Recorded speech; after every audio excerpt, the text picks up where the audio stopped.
Nossa, tu não tem um fio de cabelo branco na barba, Stanley? Por que acontece Ah, isso, meu cara? amigo, Olha aqui como já tá a situação.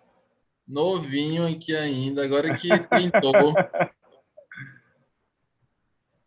trintou agora. Tá certo. Pronto. Estamos ao vivo no YouTube agora.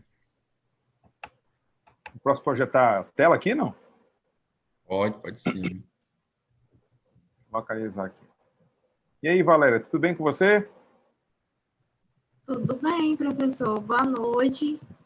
Boa Boa noite a noite. todos que estão acompanhando a programação. Tivemos um pequeno problema de horário, mas já estamos ao vivo, certinho.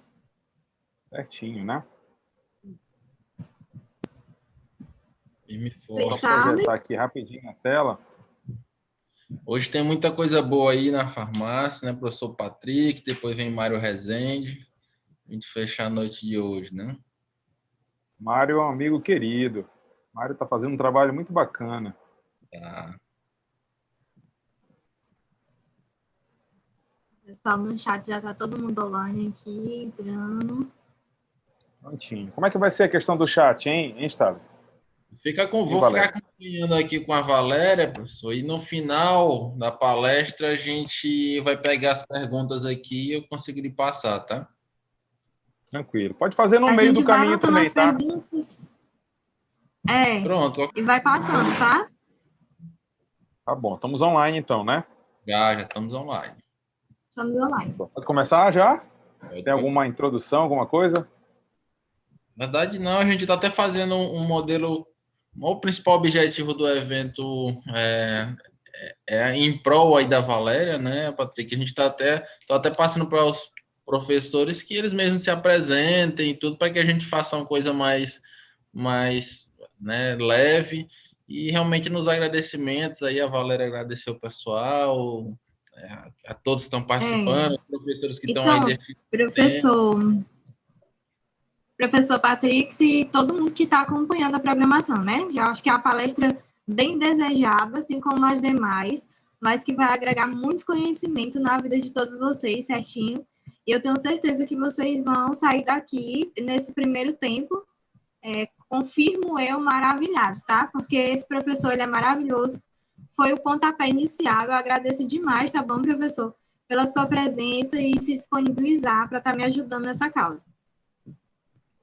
Beleza, Valéria. Obrigado pelo convite. Na verdade, eu estou muito feliz de estar aqui hoje, viu, Valéria? Porque eu sei que isso é por uma causa excelente.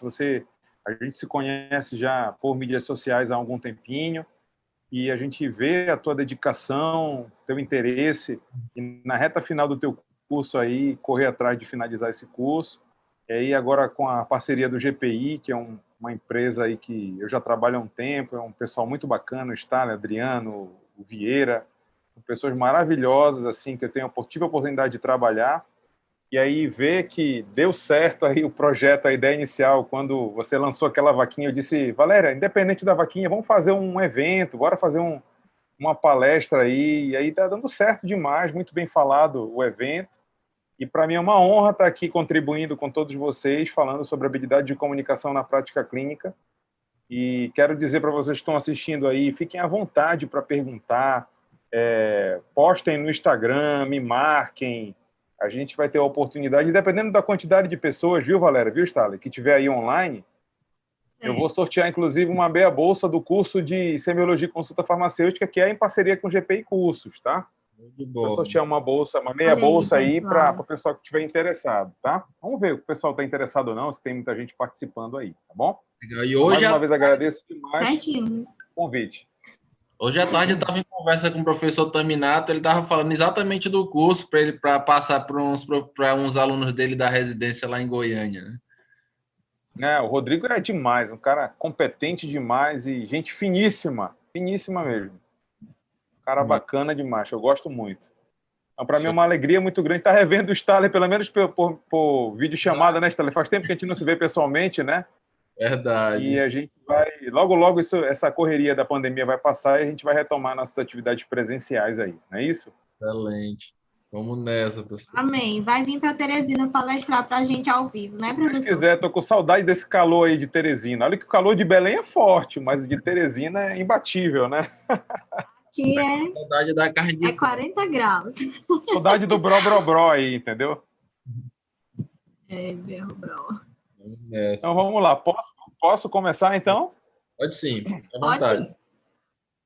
Então, vamos lá, pessoal. Eu me chamo Patrick Cruz de Souza, sou professor farmacêutico, atuo na área clínica, tenho mestrado na área de ciências farmacêuticas, sou professor de pós-graduação, especialmente na área de ciências farmacêuticas, farmácia clínica já há alguns anos, e também faço parte da Sociedade Brasileira de Farmácia Clínica. Já deixo para vocês aí o meu contato profissional, especialmente o Instagram, @Patrick Luiz, o qual você já tem a liberdade para fazer uma foto aí online, dar um print na tela, me marcar no @Patrick Luiz com S, e a gente vai interagindo e conversando. Tá? Eu sou de Belém do Pará, onde as ruas são rios, um arquipélago, né? Tem uma cidade que tem um envolvimento muito grande com os rios. Todo mundo convidado a conhecer Belém do Pará, um dos pôr do sol mais bonitos que eu conheço. E olha que eu já viajei bastante esse país.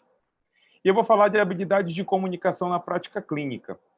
A gente entende o contexto macro relacionado às habilidades de comunicação para a atuação clínica por parte do farmacêutico, num contexto onde a gente vive uma realidade que a sociedade vive um envelhecimento, né, da população. O IBGE fez uma projeção lá no ano 2000, onde em 2020, no ano atual, a gente teria o dobro da população de idosos que a gente tinha no ano 2000, né? Quanto mais idade a gente tem, mais a gente convive com doenças crônicas, né? Acima de 64 anos, o IBGE sinaliza que 80% da população acima de 64 anos tem pelo menos uma doença crônica. E a gente vê no dia a dia, vocês, na casa de vocês aí, com familiares, com amigos, a gente sabe que normalmente não tem uma doença crônica, tem diabetes, hipertensão, dislipidemia, depressão, ansiedade, né? Doença coronariana, uma série de problemas aí, doenças crônicas que a gente acaba convivendo, e quanto mais doença crônica a gente tem, mais problemas na utilização de medicamentos a gente tem, né? O Ministério da Saúde, por exemplo, sinaliza que entre os pacientes que são considerados polimedicados, isto é, aqueles que tomam 5 ou mais medicamentos, 82% desses pacientes têm pelo menos um problema na utilização de medicamentos. Esses problemas são diversos. Técnica de administração incorreta, não início do tratamento, interrupção, adição de doses, descontinuação indevida, omissão de doses, enfim, uma série de problemas, né, relacionados a esses medicamentos. Então, esse é o cenário que sinaliza para o farmacêutico a importância que ele tem para a sociedade, especialmente no processo do cuidado farmacêutico. Essa foto sinaliza a importância e a missão maior do farmacêutico na clínica e de qualquer outro profissional da área da saúde, o médico, o enfermeiro, o biomédico, enfim, todo mundo. Essa foto sinaliza o verbo cuidar. Ela indica para o verbo cuidar. O cuidado é a missão maior de qualquer profissional da área da saúde. Mas para cuidar, eu preciso desenvolver cada vez mais habilidades humanas, né?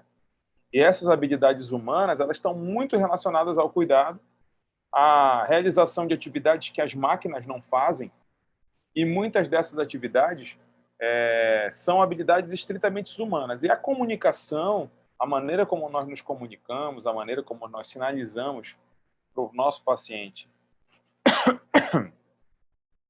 as informações relacionadas ao processo de cuidado, à farmacoterapia, à doença, enfim, há uma série de recomendações e indicações, elas demandam a cada um de nós o desenvolvimento de habilidades de comunicação. E essa demanda ela é muito claramente sinalizada, pessoal, pelo Fórum Econômico Mundial. O Fórum Econômico Mundial já tem, desde 2015 e agora em 2020, ele faz projeções daquilo que seria as habilidades humanas que mais qualificariam um profissional em qualquer área, não apenas na área da saúde, em qualquer área. E ela definiu o top 10 dessas habilidades humanas. Entre essas habilidades humanas, vocês vão perceber que a maioria delas está relacionada com comunicação. Tem relação direta com comunicação. Olha, no 10, por exemplo, a gente tem flexibilidade cognitiva, que é a capacidade que a gente tem, por exemplo, de mudar de opinião, de mudar de ideia, de mudar de percurso, né? Estar apto e preparado para a mudança cognitiva de ideias, negociação, interação direta com outra pessoa, negociar, orientação para os serviços. Quando eu, por exemplo, comercializo um aparelho de pressão, verificação de pressão arterial de pulso, eu não posso vender só o aparelho, eu tenho a orientação para o serviço, para a verificação de pressão. Então, isso demanda comunicação. Bom senso e tomada de decisão, inteligência emocional, empatia com os outros. Empatia com os outros é uma habilidade de comunicação marcante. E ter empatia envolve não apenas em sentir um pouco do que o outro sente, mas demonstrar através da comunicação que você tem interesse na realidade do outro, que você tem interesse no que está sendo relatado numa consulta ou numa entrevista clínica, por exemplo. Então, a empatia está relacionada diretamente com a comunicação também.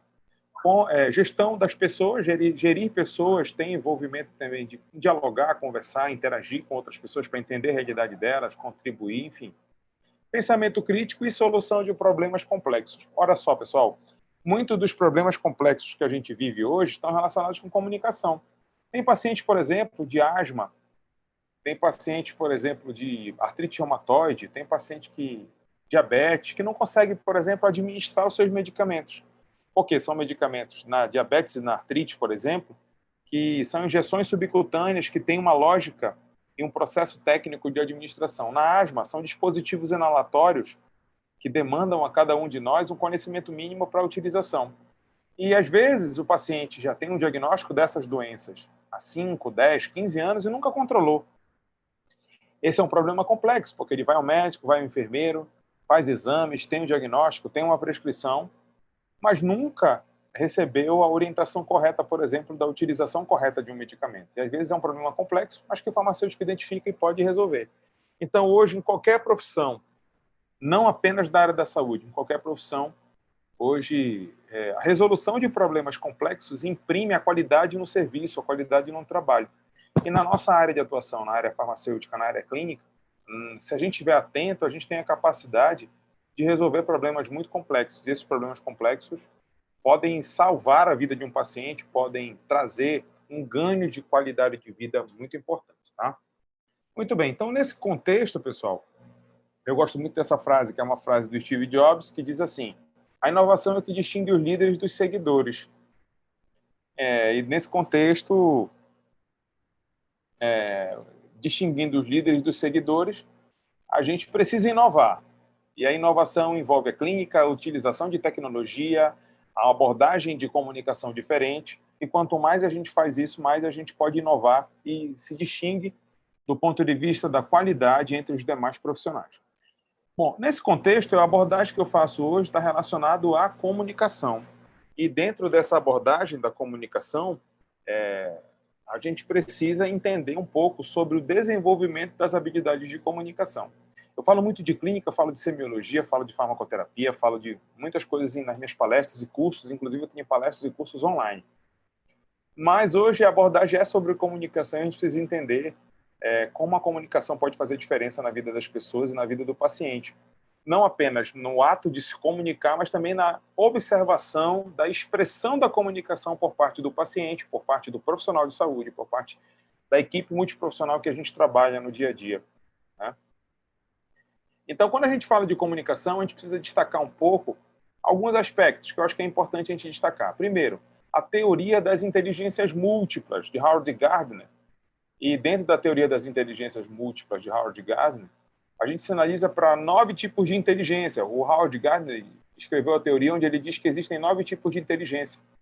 Dentre elas, tem algumas inteligências que estão diretamente relacionadas com a comunicação. Dentre elas, a inteligência linguística, da expressão da comunicação, na redação de texto, na escrever e evoluir um prontuário, na redação de uma prescrição, né? Mas existe uma inteligência que é muito importante nesse contexto, que é a inteligência interpessoal, isto é, a capacidade que a gente tem de se relacionar com outras pessoas na relação interpessoal. A gente tem outras inteligências importantes, por exemplo, a existência existencial ou intrapessoal, que está relacionada ao conhecimento, ao autoconhecimento, né? Que também tem muito a ver com a capacidade que a gente tem de se relacionar com as pessoas. Mas eu queria muito destacar a inteligência interpessoal, que a gente precisa destacar e evoluir e treinar a expressão da comunicação e a relação com outras pessoas, porque nós, enquanto profissionais da área da saúde, a gente precisa se relacionar com as pessoas da melhor forma possível, né? Bom, nesse contexto, a comunicação ela tem um papel muito importante, porque a comunicação ela imprime qualidade nos serviços, né? Existem muitos profissionais que nem dominam tanto conhecimentos, habilidades, conhecimentos de farmacologia, semiologia, farmacoterapia, enfim, mas que, como tem uma boa comunicação, costumam ter qualidade no atendimento do serviço. Isso vale para qualquer profissional, apenas para a farmácia. Então, se você está focando em estudar e ter conhecimento, desenvolver habilidades, enfim, ele também tem que trabalhar a comunicação como uma estratégia de profissionalmente imprimir qualidade ao seu serviço, tá? E a comunicação, ela é um ato profissional importante porque ela envolve a gente, a partir de uma boa comunicação, a gente consegue demonstrar uma formação ética, uma formação humanística e uma formação psicológica importante para o cuidado em saúde, para o cuidado do paciente, né? Nesse contexto, a gente vive uma base de comunicação que a gente estuda, inclusive, lá no ensino fundamental, que é mais ou menos o que vocês estão vendo nesse slide aí, né? Esse slide sinaliza uma questão relacionada a elementos da comunicação, né, onde a gente tem um emissor e um receptor dentro de um processo de interação entre dois seres humanos, entre duas pessoas, um emissor e um receptor, onde o emissor emite uma mensagem e essa mensagem traz uma informação e essa informação está relacionada à doença, ao medicamento, a recomendações, à dieta, à atividade física, onde ele utiliza um canal de comunicação e utiliza uma linguagem. E essa linguagem ela pode ser uma linguagem verbal ou não verbal. Muitas vezes a gente se foca muito na linguagem verbal, mas às vezes a linguagem não verbal ela é muito mais importante que a linguagem verbal na interação com o paciente. Isso direcionado a um receptor. A linguagem verbal, pessoal, ela é a linguagem escrita e falada. É aquilo que a gente escreve, evolui no prontuário, no encaminhamento, numa receita médica, numa receita farmacêutica, numa prescrição farmacêutica. E a linguagem escrita. E a linguagem falada é a comunicação, são as palavras, né? Então, as palavras elas têm um poder importante, mas elas não representam a maioria da comunicação, elas não representam a maior parte da comunicação. E na linguagem não verbal, a gente tem a linguagem que envolve os gestos, né? A utilização, vocês estão vendo o que eu estou falando, a minha mãozinha aparece na tela aqui, né? Os gestos, as expressões, as fisionomias, a postura, o posicionamento do corpo, das mãos, isso fala muito mais do que a gente pensa. E eu vou mostrar para vocês isso dentro dessa realidade, tá?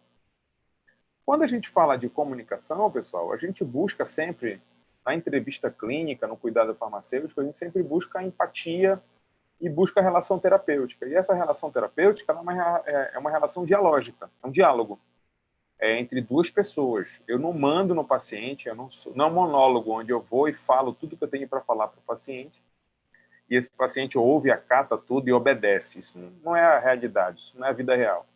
Na vida real, o paciente é uma pessoa que tem vontades, interesses, ele tem a vida dele. E ele decide o que ele quer fazer dentro do princípio bioético da autonomia, ele decide o que ele quer fazer para a vida dele.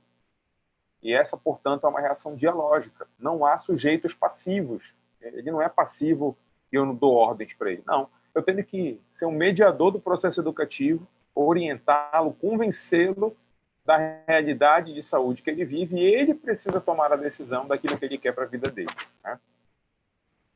Bom, nesse contexto, durante uma consulta, o paciente chega em você com uma série de hábitos culturais, da cultura dele, daquilo que ele aprendeu a fazer desde criança, com os avós, com os pais, com os irmãos.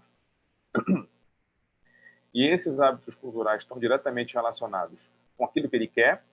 E ele também tem expectativas. Quando ele vai para uma consulta farmacêutica, ele diz, poxa, esse doutor aí, ele quer que eu tome mais remédio, ele quer que eu tome remédio direito, ele vai curar meu problema, ele vai controlar meu problema. Ele chega com uma série de expectativas.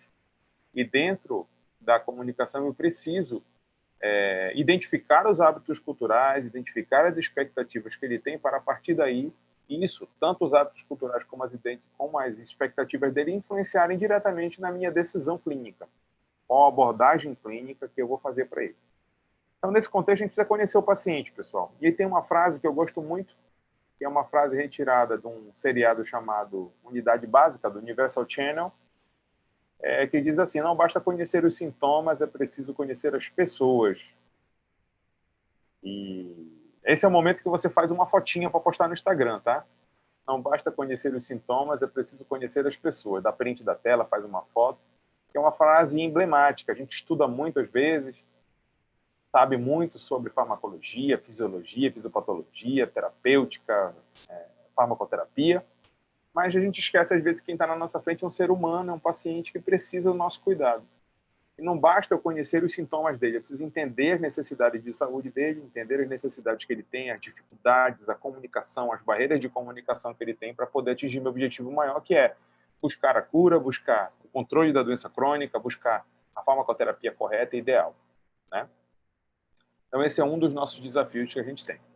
Paralelo a todo esse processo da comunicação que envolve emissor, receptor e tudo mais, eu tenho um outro aspecto que eu preciso destacar para vocês, que numa palestra eu não vou conseguir detalhar muito para vocês.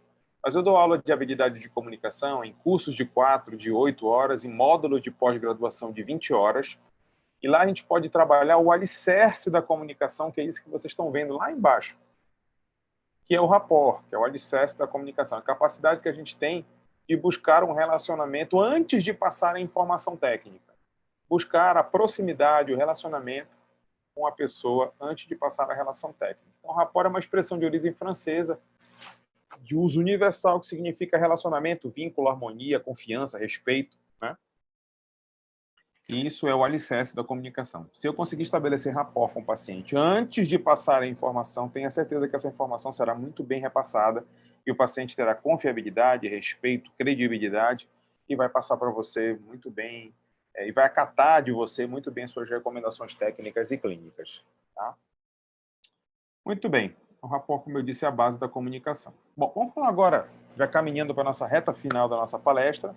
E quando a gente fala em palestra de comunicação, pessoal, a palestra ela não tem outro objetivo, porque ela é um tempo curto, né? E a minha palestra vai girar em torno de 30 a 40 minutos dentro do que eu programei. E o meu objetivo maior na palestra é encantar vocês para o tema da comunicação no contexto clínico, né? Então, eu preciso mostrar sobre alguns aspectos para vocês. Dentre eles, eu quero destacar muito os tipos de comunicação ou tipos de linguagem. Tipos de comunicação ou tipos de linguagem. E nesse contexto do tipos de comunicação e tipos de linguagem, eu preciso dizer para vocês quando foi que eu, professor Patrick Cruz, fiquei encantado pela comunicação no contexto clínico. Lá pelo ano de 2006, 2007, eu li esse estudo, que é um estudo da Universidade da Califórnia que mostrou qual é a questão da transmissão da mensagem do orador para ouvintes. Eu, como professor, já tinha interesse nisso aí e eu entendi um pouco sobre esse estudo. E ele disse que o estudo é muito claro e me chocou um pouco, porque ele disse assim, de toda a comunicação, apenas 7% de toda a comunicação está impresso nas palavras. Então, vejam bem, de tudo que eu falei para vocês, apenas 7% dessa comunicação que eu tive com vocês são palavras. E aí eu quero que vocês prestem agora muita atenção para a tela, para o quadradinho aí que mostra eu falando para vocês. Porque, olha só, agora eu não vou mais usar a expressão, vou utilizar só as palavras. Olhem para mim. Eu digo para vocês que 7% de toda a comunicação se dá através das palavras. Muito bem. Agora eu vou usar os 38%, que fala da musicalidade vocal ou da voz. Não vou usar expressões, vou usar musicalidade vocal apenas. Prestem atenção como faz diferença. Vamos lá, repetindo. 7% de toda a comunicação se dá por palavras. Agora eu vou usar os 38% da musicalidade vocal. Prestem atenção. 38% de toda a comunicação se dá através da musicalidade vocal. Certo? Agora, eu vou usar os 55%, misturando musicalidade vocal, palavras, e os 55% que está pela expressão corporal. Como a gente está numa tela, essa expressão corporal vai ser expressa por mim através da expressão facial. Então, prestem atenção. Gestos e expressão facial. Vamos lá. 100% da comunicação agora. 55% de toda comunicação se dá através da expressão não verbal, da expressão corporal. Percebem a diferença? Vocês podem escrever no chat do YouTube agora aí, tá? Percebam a diferença. E essa diferença é marcante. Muitos de nós não conseguimos enxergar dois aspectos disso. Primeiro, é a maneira como eu me expresso para vocês sobre esses três aspectos: palavras, musicalidade vocal e expressão facial. E muitos de nós não conseguimos também perceber no paciente os três aspectos. Não conseguimos perceber palavras, musicalidade vocal e expressão facial no paciente. Então, nós precisamos treinar isso. Isso são habilidades de comunicação importantes, tá? Vocês estão vendo aí, pessoal? Estão ouvindo? Eu estou falando, e eu não estou tendo feedback. Starley, Valéria, se tiver alguma demanda, algum comentário, alguma coisa, soltem aí para mim, para a gente interagir, porque eu falo, e eu não gosto muito dessa dinâmica de falar e vocês não interagirem, tá? Me incomoda. Quem já foi meu aluno aí presencial sabe que eu gosto de interagir, de conversar, né? Talvez porque a gente tem necessidade de comunicação. Muito bem? E aí, viu, Starley, Valéria, se quiserem interromper no meio da palestra aí para falar uma pergunta e tudo, vai ser bacana, vai ser legal. Podem interromper, fiquem à vontade, tá? Acompanhando aqui, viu, professor? Oi.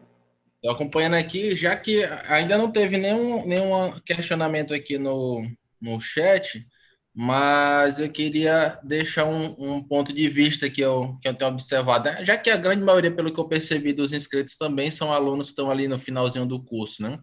Essa, como você falou ali na palestra, essa habilidade de comunicação se dá, inclusive, nessa reta final, né? Que eles vão pleitear aí uma vaga de trabalho, entrar no mercado de trabalho, e muitas das vezes algumas empresas procuram e selecionam e às vezes contratam o profissional, às vezes nem 100% pela habilidade técnica dele, né?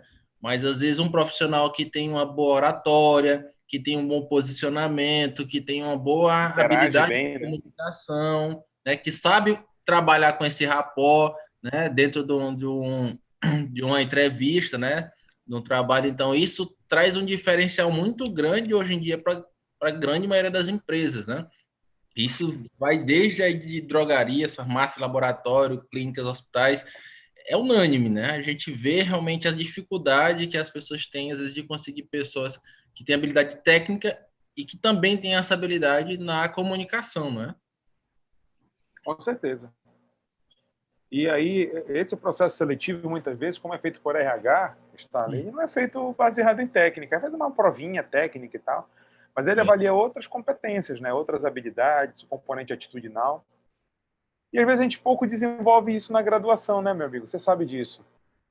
E os estágios trazem esse desenvolvimento, mas nem tanto. Muito bem. Então, dentro dessa perspectiva dos tipos de linguagem, eu preciso destacar para vocês a linguagem verbal. E a linguagem verbal, ela é expressa dentro do contexto clínico através de palavras e símbolos, que é a linguagem falada ou escrita, né? Só que a linguagem verbal, ela traz uma série de interferentes, de ruídos de comunicação, né? E esses ruídos de comunicação se dão de diversas formas. A gente vê no dia a dia, na linguagem verbal escrita, a gente tem a receita, o prontuário, o encaminhamento. E um dos principais ruídos de comunicação, por exemplo, é a legibilidade. A gente que trabalha no dia a dia da farmácia vê que falta legibilidade em uma série de documentos. E quem trabalha no hospital na hora de ler um prontuário também vê problemas de legibilidade. Mas também a clareza na fala, a falta de atenção do receptor, tom de voz, enfim, isso tudo pode atrapalhar, né? Os resultados esperados. E quando a gente fala de linguagem verbal, a gente tem que focar nos resultados esperados, né? E dentro da linguagem verbal, a gente tem que trabalhar alguns aspectos. Um deles é a voz. Eu não vou ter tempo de detalhar todos os aspectos. Eu, quando dou aula de habilidade de comunicação na prática clínica, num módulo de pós que são 20 horas, por exemplo, a gente faz treinamento, exercícios, práticas. Eu já até dei um curso para o GPI, se o Starley não lembra aí, talvez.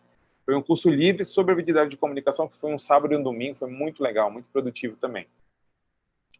Bom, quando a gente fala de voz, a gente tem que trabalhar exercícios e práticas relacionadas à ressonância vocal, a intensidade e a articulação das palavras e a qualidade e o tom da voz. Esses exercícios, um profissional extremamente preparado para lidar com isso é um fonoaudiólogo, né? Mas nós, enquanto profissionais da área da saúde, precisamos treinar isso com o objetivo de qualificar esse trabalho, qualificar um pouco disso. E eu não vou ter tempo de detalhar isso para vocês na palestra, mas eu preciso sinalizar para vocês o encantamento pelo tema. E eu quero citar como exemplo uma prática só sobre voz, de adaptação de voz, em função do tipo de paciente. Muitas vezes a gente tem pacientes que têm são mais razão e tem pacientes que são mais emoção. Isso depende da predominância do hemisfério cerebral e tem exercícios para a gente identificar quem é mais razão e quem é mais emoção. Mas pacientes que são mais razão, o tom de voz, a maneira como eu expresso a voz, ela envolve a firmeza da voz, a objetividade das informações, a clareza das informações e lá no final tem a sílaba tônica afirmada. Paciente razão, eu trabalho a sílaba tônica afirmada. É tipo assim, o senhor precisa tomar o medicamento na forma correta para controlar o seu diabetes. Esse é o paciente razão. Sílaba tônica afirmada. O senhor precisa tomar os medicamentos na forma correta para o controle da diabetes. Se o paciente for mais emoção, eu trabalho um pouco mais de afeto. Eu trabalho um pouco mais de proximidade com o paciente. Eu trabalho um pouco mais de paciência na explicação. E a sílaba tônica para esse paciente é uma sílaba tônica prolongada. Então, eu trabalho com ele. O senhor precisa tomar os medicamentos de forma correta para controlar o seu diabetes. Então, são técnicas simples que a gente exercitando no dia a dia imprime qualidade para o alcance dos resultados, onde eu posso trabalhar o objetivo maior. Nesse exemplo que eu estou dando é a adesão ao tratamento. Então, nesse exemplo que eu estou dando, a adesão ao tratamento ela pode ser diferenciada. Tá bom, pessoal? Agora eu tenho um outro momento. Oi, Gustavo, pode falar, fique à vontade. Estou com uma aluna aqui, a Suzana Cajado. Ela pediu para que vocês tentassem citar um exemplo dessa construção do rapó, né? Como fazer o rapó. Perfeito. Suzana, eu me perdoo até, tá, Suzana, não ter dado exemplo, porque o tempo é curto e às vezes a gente não consegue. Mas na prática aí de um módulo de pós de 20 horas ou um curso de 20 horas que a gente faz práticas de rapport, tá? Mas é muito assim, por exemplo, você vai acompanhar ou vai conversar com um paciente pediátrico dentro de uma farmácia. E aí você tem que identificar a proximidade para atingir um relacionamento com o paciente pediátrico. Isso vale para qualquer paciente, idoso, mulher, homem, grávida, né? Eu estou dando um exemplo de pediátrico. Então, se o paciente chega na farmácia com uma camisa, por exemplo, da Marvel, dos Vingadores, e eu vejo uma camisa do Hulk, do Capitão América, lá dos Vingadores, na camisa dele, eu posso dizer assim, olha, legal, gostei da tua camisa dos Vingadores. Eu não estou falando, não estou coletando nenhuma informação dele ainda. Eu estou estabelecendo um rapport, relacionamento com ele. Olha, bacana, né? Tua camisa dos Vingadores. Olha, o Hulk ele é forte, mas o Capitão América ele derruba o Hulk. Eu solto essa deixa. E aí o garotinho vai dizer se eu estou demonstrando para ele que eu conheço um pouco do mundo dele. E aí, dependendo do retorno dele, ele já estabeleceu um rapport comigo. Ele vai dizer, não, o Hulk é forte. Mas o Hulk é forte mesmo, né? Então, já demonstrei para ele que eu conheço um pouco do mundo dele. Isso vale para a mulher. A mulher chega, por exemplo, cheia de pulseiras no braço. Você está conversando, olha, aí, estou sentindo uma cólica muito intensa, já tomei remédio tal, quero um remédio. Tá. Tudo bem, pode deixar, eu vou lhe indicar um remédio sim. Bonitas suas pulseiras, né? Gostei, muito bonitas suas pulseiras. Tem várias. Isso as pessoas fazem inconscientemente. Mas isso é rapport. Isso é demonstrar que você conhece um pouco da realidade do paciente. Chega um paciente na tua farmácia, você pergunta o bairro dele. Ele mora, sei lá, num bairro muito distante aí de onde você está. Não sei, de repente, aí em Teresina, mas em Belém, por exemplo, o cidadão mora num município perto, Marituba, em Coraci, um bairro distante. Aí você diz, em Coraci é longe, né? Poxa, pega o ônibus de lá para cá demora. Isso é uma demonstração antes de falar de qualquer orientação técnica, que você conhece o mundo dele, que você se interessa pela realidade dele. E isso é rapport, tá? É o alicerce da comunicação. Depois de estabelecer essa proximidade, tudo que você falar depois, ela vai ter um impacto maior. tudo que você falar vai ter uma credibilidade maior, porque ele já confia um pouco que você tem interesse na realidade dele. Existe um exercício que eu faço na prática, que é a escuta empática, que é a APOR também, onde a gente trabalha 2 exercícios. Primeiro, a corroborar a expressão facial e repetir final de frases. Eu faço esse exercício na prática. Eu não vou ter condições de fazer aqui porque eu não estou vendo vocês. Mas é só para mostrar que tem várias práticas, dezenas de práticas que a gente pode fazer nesse contexto aí. Tá bom? Acho que já deu para responder, né, Estado? Qualquer pergunta pode me interromper, viu, Estado? Fique à vontade. Bom, eu falei de linguagem verbal. E dentro da linguagem verbal eu tenho aí uma frase bacana, que é aquela frase que você pode dar o print, pode bater a foto, pode postar no story e me marcar, inclusive, @PatrickLuiz, tá? É uma frase que eu acho muito interessante, que é uma frase do Mário Quintana, que diz assim: quem não compreende um olhar, tampouco compreenderá uma longa explicação. Então você pensa aí, poxa, eu tenho que explicar sobre a utilização de dispositivo inalatório para o paciente. Se eu não sou capaz de observar o olhar dele, se eu não sou capaz de expressar um olhar de atenção e cuidado com ele, quem não compreende um olhar, tampouco compreenderá uma longa explicação. Tá? Uma frase bem interessante aí, para vocês refletirem. Bom, já que falamos de linguagem verbal, agora eu vou falar de linguagem não verbal. A linguagem não verbal é fonte de informação para o profissional.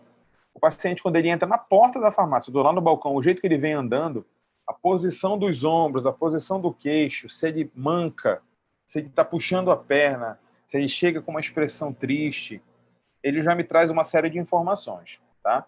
A linguagem não verbal é responsável por 55% de toda a comunicação. 55% de toda a comunicação se dá através de linguagem não verbal. Ela substitui a linguagem verbal.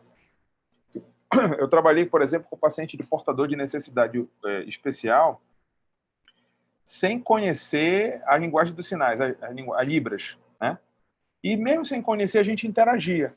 E quando dava 4 horas da tarde, ele chegava comigo assim: doutor, ele não falava, né? Ele falava, passava a mão na barriga assim, dizia, tá na hora de comer, tá na hora do lanche. Então ela substitui, inclusive, linguagens verbais, tá? Ela é reflexo do estado emocional. Eu expresso a minha expressão facial, posição dos ombros e do queixo, por exemplo, em função do meu estado emocional.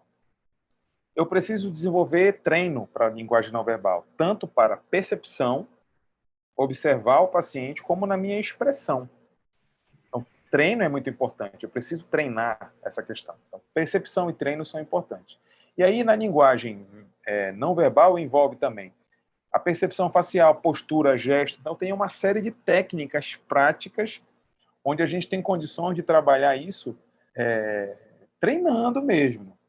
Comunicação, pessoal, é muito mais treino do que um dom divino. E eu tenho, na minha prática de cursos e módulos de pós, uma série de práticas que a gente desenvolve a aperfeiçoar essas técnicas de comunicação. Não vou ter condições de mostrar isso para vocês numa palestra, mas eu posso falar para vocês que a linguagem não verbal envolve postura, o olho no olho, ombros abertos, né? Se eu arquear um ombro para frente ou para trás, eu sinalizo uma determinada postura minha. Mãos soltas, eu preciso mostrar minhas mãos durante explicar alguma coisa para o paciente para demonstrar credibilidade. Isso eu explico para vocês nos cursos da onde vem isso, né? Queixo paralelo ao chão, não posso nem levar muito, nem baixar muito o queixo, eu tenho uma lógica para demonstrar o queixo paralelo ao chão. Peso distribuído no corpo da forma correta, isso vale muito para estudante de graduação que vai defender seminário, TCC. A distribuição do peso no chão traz muita segurança na hora de explicar um seminário ou um TCC, tá? Os gestos são muito importantes, olha, vocês estão vendo que a minha mão está falando e estou sinalizando para vocês que quando eu quero falar de tudo, os meus gestos falam de um jeito. Quando eu quero enfatizar, eu acompanho o gesto com a sílaba tônica. Olha, é muito importante que vocês entendam isso. O meu gesto acompanha a sílaba tônica. Então, são exemplos aí que a gente pode sinalizar para vocês. A linguagem não verbal envolve, inclusive, a observação, expressão facial. Muitos de nós, por exemplo, durante a anamnese farmacêutica, durante uma consulta, não perguntamos, por exemplo, numa escala de 1 a 10, qual é o seu nível de dor. O paciente chega com queixa de dor de cabeça. Uma escala de 1 a 10, qual é o seu nível de dor. Cada expressão pode sinalizar um tipo de sentimento e observar o sentimento das pessoas também é muito importante. Tá? Aqui, por exemplo, tem uma prática interessante que eu faço com vocês também na prática. Quem já teve a oportunidade de fazer meus cursos ou módulo de pós, já viu isso. A gente tem, por exemplo, trabalhar exercícios de PNL, que é Programação Neurolinguística. E só para sinalizar para vocês que o movimento e posicionamento dos olhos podem trazer muitas informações para a gente dentro dessa lógica da programação neurolinguística. Tá bom? Vamos caminhando para a nossa reta final. Afinal de contas, já tem muita informação aí. O meu objetivo maior, eu espero ter atingido, que é encantar vocês para o tema da comunicação. No próximo mês eu vou lançar um curso online de comunicação, habilidade de comunicação na prática clínica. Já está gravado, inclusive, estou num processo aí de detalhamento, mas eu vou trazer essa informação para vocês. Já quero indicar livros gratuitos para vocês. Esses 2 livros aí são livros gratuitos que vocês jogam no Google. Podem baixar o PDF, não vão pagar nada para isso, tá? Bônus. Primeiro é um livro chamado Comunicação no Contexto Clínico, que é um livro muito interessante, tá? Eu já li esse livro demais, bem interessante. E um outro livro chama-se Comunicando ou Comunicação de Notícias Difíceis, compartilhando o desafio da atenção à saúde, que é um manual do Ministério da Saúde junto ao INCA, que fala da comunicação de notícias difíceis, que traz para cada um de nós uma série de informações interessantes sobre comunicação, beleza? Para finalizar, eu quero deixar uma frase, que é uma frase que eu gosto, que eu finalizo todos os meus cursos, aulas, palestras, e que vocês também podem bater foto, printar, e se postarem nos stories do Instagram, por favor, me marquem, tá? Cada marcada que vocês fazem comigo no Instagram, vocês ganham R$50 ou participam de um sorteio de um tablet ofertado pelo GPI Curso, né, Stalin? Então, se vocês printarem, baterem foto e me marcarem, eu agradeço muito, tá? A frase é a seguinte, que diz assim: depois de se encantarem ou não pelo tema de comunicação, que a minha expectativa era de atingir esse objetivo, de encantar vocês para a comunicação. Se vocês se encantarem por isso, aí muitos de vocês vão dizer, pô, professor, eu quero botar em prática, eu quero desenvolver a habilidade de comunicação, eu quero colocar isso em prática. Bom, aí a frase fica para vocês: saber não é o bastante. Nós precisamos aplicar. Muita gente domina a farmacologia, farmacoterapia, terapêutica. Saber, dominar não é o bastante. Nós precisamos aplicar. E querer colocar em prática as habilidades de comunicação não é o suficiente. Querer não é o suficiente. Nós precisamos fazer. Então, eu lanço para vocês o desafio de colocar em prática cada vez mais isso, se aperfeiçoarem, se interessarem pelo tema, estudarem mais, fazerem outros cursos mais aprofundados sobre as habilidades de comunicação. Esse é o desafio que eu lanço para cada um de vocês, tá bom? E aí, para finalizar, eu agradeço demais o convite feito aí pela Valéria. Valéria, que é guerreira, lutadora, está muito interessada em finalizar seu curso e seguir a sua carreira, né? Eu fico muito orgulhoso de participar desse evento, que eu tenho certeza, Valéria, que daqui a 5 ou 10 anos você vai lembrar disso com muito orgulho, e eu tenho muito orgulho de fazer parte desse processo junto com você, tá bom? Agradecer também ao GPI pelo apoio, ao apoio dado à Valéria, o Stalin. Stalin, manda um abração. Primeiro, uma alegria te ver, viu, Stalin? Depois de tanto tempo que a gente nos falava, né?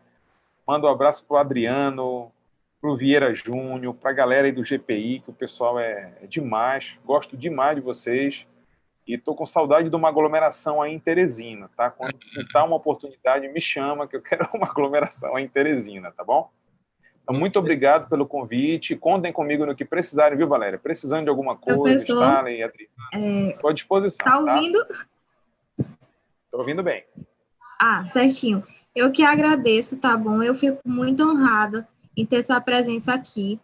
Antes de ter uma pergunta aqui, que eu pedi até para o Stalin fazer, mas antes disso eu agradeço demais seu incentivo, todas as palavras que você vem me dando, né, durante os dias, incentivando palavras, e com certeza daqui a 5 anos eu vou estar, até emocionante falar isso, eu vou estar feliz porque eu vou ter conseguido concluir meu curso, em nome de Jesus, esse ano, com a permissão de Deus, depois de vocês, todos vocês que estão assistindo, que fizeram tudo isso acontecer. E eu tenho certeza, você está sendo estudante, é para ser um bom profissional, né? E quando a gente fala isso, às vezes a gente é mal interpretado, é tido como um aluno orgulhoso, mas não é. Você tem que colocar na cabeça que se você está estudando para ser um bom farmacêutico, como é que vai dizer que daqui a 5 anos eu não vou ser um farmacêutico bom? Eu tenho que pensar que eu vou ser um farmacêutico bom, porque eu estou estudando para isso, né? Claro, E claro. fazendo uma observação sobre sua palestra, eu acho extremamente importante a gente atender bem e saber se comunicar bem com as pessoas. Porque, por exemplo, numa anamnese farmacêutica, a gente vai atender vários tipos de pessoas de classes sociais diferentes. E quando chega uma pessoa que fala de uma forma simples, é necessário você falar da mesma forma e no mesmo naipe que ela. E não usar tantos termos difíceis que as pessoas às vezes vão sair da sua consulta confuso, eles não vão saber o que é farmacoterapia, eles não vão saber o que é farmacocinética. É necessário usar essa comunicação. E eu achei de extrema importância esse tema hoje. Perfeito, obrigado. Um abraço para o Mário também aí, que está aparecendo na tela. E aí, Mário, como é que estão as coisas, mano? Tudo bem? Tudo bom, professor? Boa noite a todos. Professor, eu estava assistindo o resto da sua palestra e eu queria dizer aqui para todo mundo que você sempre foi uma grande inspiração para mim. Há 3 anos atrás, eu tirei uma foto com você, que eu ainda guardo, num congresso do MedLab, né, que era o da farmácia clínica, e aí você foi um dos grandes motivadores que eu tenho. Então, assim, tá hoje aqui, né, nessa palestra. Logo depois, já me deixou nervoso, porque falar depois de você já me deixou nervoso, mas eu queria exprimir isso para todo mundo, que realmente é fantástico estar aqui hoje, viu? Imagina, amigo, a gente se fala há um tempo já, e aí eu tenho muito orgulho de ver o posicionamento nas tuas redes sociais aí, os cursos que tu tá fazendo. Pô, é muito legal, cara, ver a gente que é professor, e tu sabe disso, tu vai ver isso, viver mais isso nos próximos anos e meses, tu vai ver que a gente tem muito orgulho quando a gente vê os nossos alunos evoluindo mais que a gente. Pô, é muito bom, cara, muito bom. Então, ver o teu posicionamento em mídias sociais aí, para mim, é motivo de muito orgulho. Sei que a gente teve um contato lá atrás, alguns anos atrás, e, pô, eu fico muito feliz de ouvir isso que tu tá falando, tá? Boa sorte para ti. Se precisar de mim, conte comigo também. Igualmente. Professor, e o seu curso também que eu fiz através do GPI também, que eu já falo para todo mundo que está assistindo também, é um curso muito bom, foi o que me ajudou a entrar ainda mais na área clínica. Então, assim, não é só um dedo não, é um braço, o corpo todo seu, viu? Então, só gratidão. Maravilha, amigo, maravilha. Estou muito orgulhoso de ouvir tu falando isso, tá bom? Verdade. Feliz aí, pessoal. Olha, veio o Stalin, o Mário, a Valéria, sucesso total aí, né? O evento foi um sucesso e atingiu o objetivo, né, Stalin? Patrick, te agradeço demais, tá? Isso que tu tá falando são encontros que a gente faz. Tu falas de a gente ver as pessoas crescendo. Isso é muito satisfatório, né? Eu conheci o Mário aí há alguns anos atrás. O Mário ainda era acadêmico, né, do curso de farmácia. Quando a gente teve o primeiro contato, o Mário foi monitor de um evento que nós organizamos em Parnaíba. E desde aí a gente continuou os contatos. O Mário já participou aí com a gente como monitor, já gravou cursos com a gente, já fez cursos aí com a gente, já comprou cursos nossos, né? Feito pelo Patrick. Então, hoje, fazendo esse trabalho forte aí nas redes sociais, levando conhecimento, né?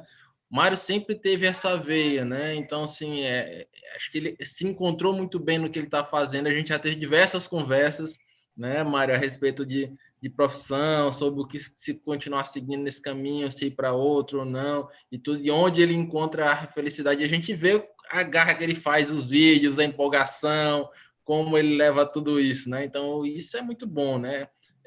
A gente vê esse crescimento de fato das pessoas que estão ali próximo da gente, né? E, poxa, eu fico super orgulhoso desse encontro aí ter acontecido num evento feito aqui em Teresina, aqui pela gente, e tenho certeza que muita coisa ainda vai vir aí pela frente, essas mudanças que vêm acontecendo aí de crescimento e mudanças na área educacional por completo, né? O evento aqui está sendo excelente para a gente estar trazendo isso aí para a Valéria, que é o principal objetivo da organização do evento. E como eu falei ontem, todo mundo está doando um pouco do que tem, né? O Patrick, o professor Mário aí doando o seu tempo, doando o seu conhecimento, a gente doando aqui nosso tempo também e dando força aí para a Valéria, dando conselhos, às vezes uma palavra motivadora. E acredito que isso é algo para a gente levar não só para a Valéria, mas para as pessoas que estão ali próximo da gente, né? A gente levar confiança, levar palavras que motivem as pessoas a continuar naquela luta, né? Na garra de que as coisas vão dar certo. Todo mundo sofre, às vezes, a sua turbulência pessoal e que isso muitas vezes deixa a gente mais forte, né? Para continuar levando a vida. E é isso, Patrick, super obrigado, tá, Patrick, pelo contato aí novamente, cara, é sempre um orgulho e é sempre um prazer estar com você. Como eu disse, estou com saudade de Teresina aí, desse calorzinho bacana do meu Sol, né, sei lá. Você, Setembro, outubro, novembro, Cajuína, né, estou com saudade, quero voltar aí com vocês. E essa pandemia, ela trouxe pra gente, Stalin, ela desacelerou todo mundo e fez todo mundo refletir sobre muita coisa, né? E uma das coisas que a gente precisa sair da pandemia é valorizar as relações, valorizar as amizades. Eu tenho certeza que quando voltar em Teresina, a gente vai ter a oportunidade de bater um papo e conversar sobre muitas coisas e reconhecer o trabalho todo que vocês fazem é muito importante para mim, tá bom? Grande abraço e que precisarem, conte comigo, viu? Stalin, Valéria, Mário, estou à disposição. Valeu, pessoal. Sim, obrigada, professor. Valeu. Boa sorte aí na palestra, Mário. Um abraço. Obrigado, professor. Tchau, tchau. Obrigado. Vamos para o show. Só se for depois que tá todo mundo já, né? Não, que é isso, o show principal já passou. Então agora é só na ajuda.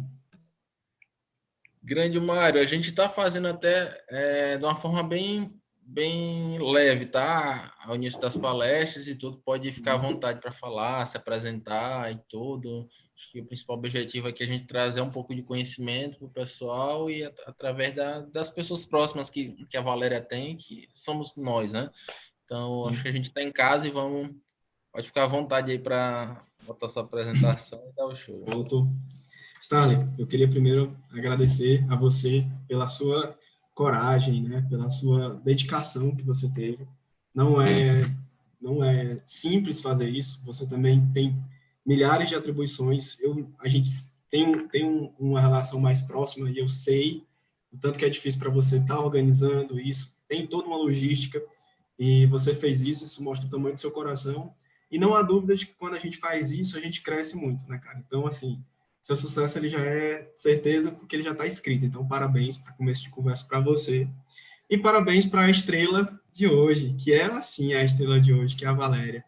A Valéria, ela, como o Patrick falou, ela é uma guerreira, né? E isso eu admiro muito em todas as pessoas. E a Valéria, ela já vem lutando pela farmácia e para ser farmacêutica há muito tempo.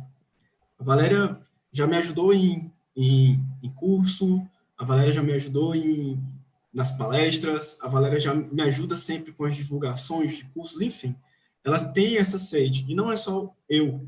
Ela é todo mundo que se envolve com a farmácia, ela quer ajudar, ela quer fazer com que dê certo. Então, assim, eu também não tenho dúvidas de que ela vai ser uma grande farmacêutica. Não tenho dúvidas de que ela vai ser farmacêutica, porque a gente vai conseguir. Se aqui não tiver dado certo ainda, a gente vai fazer outra coisa, vamos inventar outra coisa, até dar tudo certo.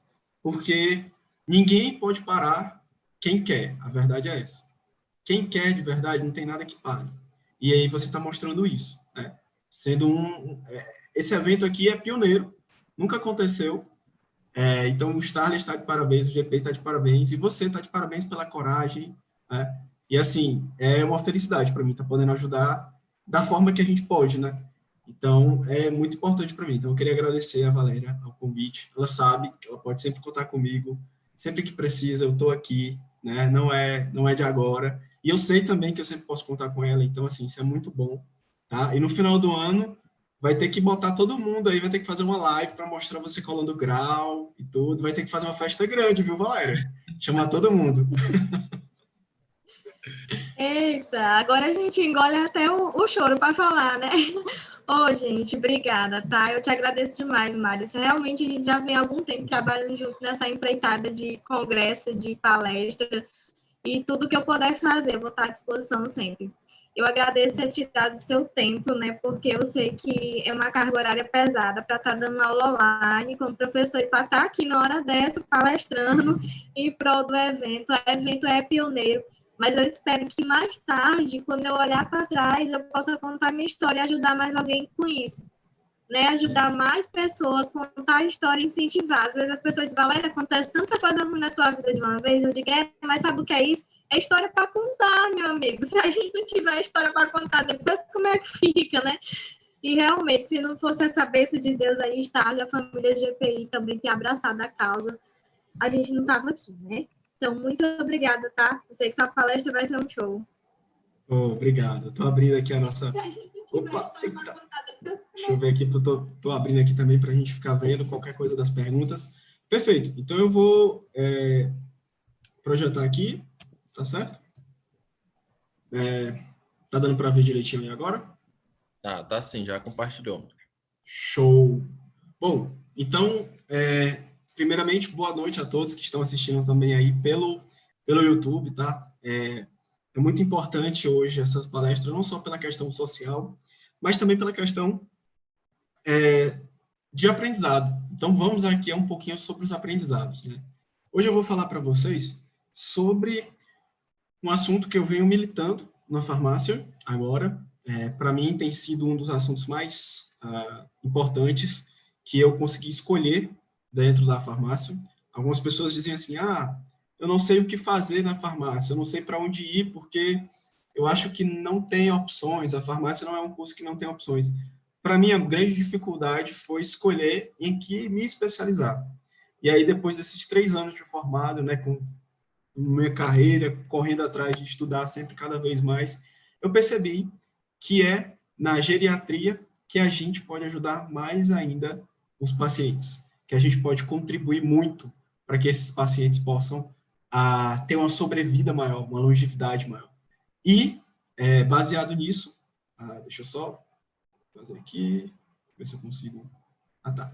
E baseado nisso, eu tenho, tá? Pronto. Starley, eu pedi aí para gravar também aqui pelo meu Zoom. Não sei se dá para tu aceitar. Eu vou procurar aqui. Aí se aparece. Se eu não achar, eu estou gravando aqui também, eu te encaminho. Show. Então, pronto, perfeito. Bom, então agora eu vou tentar mostrar para vocês um pouquinho. Como eu falei para vocês, eu sou realmente um fãzão do professor Patrick, e eu gosto do que ele sempre fala, porque ele sempre diz assim, essa palestra aqui, esse curso aqui é realmente para encantar vocês, é para chamar a atenção, eu até lembro dessas palavras dele, é para chamar a atenção para o assunto, para que depois vocês possam se especificar mais. E a verdade é essa, a gente vai olhar hoje, né, sobre a geriatria, e eu vou trazer um assunto totalmente diferente para vocês, que muitos de vocês ainda não viram e não sabem da importância. Eu costumo dizer para todos os meus alunos que a geriatria é um oceano azul, esperando que nós, farmacêuticos, possamos navegar. Para quem não sabe, o oceano azul é uma expressão que nós temos dentro da administração. Então, oceano azul significa realmente uma oportunidade, oceanos de oportunidades. Lembrando, pessoal, que eu estou também aqui no chat, tá? Então, de vez em quando eu vou dar uma olhada no chat, se vocês quiserem mandar perguntas, enfim. A gente não vai demorar muito hoje, tá bom? Não se preocupem. Parabéns a vocês, que com certeza estão aí depois de um dia de trabalho, de aulas, de estudo, estão aqui para aprender mais. Bom, por que o assunto de geriatria é importante? Primeiro deixa eu me apresentar, né, pessoal? Para quem ainda não me conhece, eu sou farmacêutico formado pela UFP, tenho mestrado em ciências farmacêuticas, sou especialista em farmácia clínica e prescrição farmacêutica, tá? Especialista em farmácia hospitalar.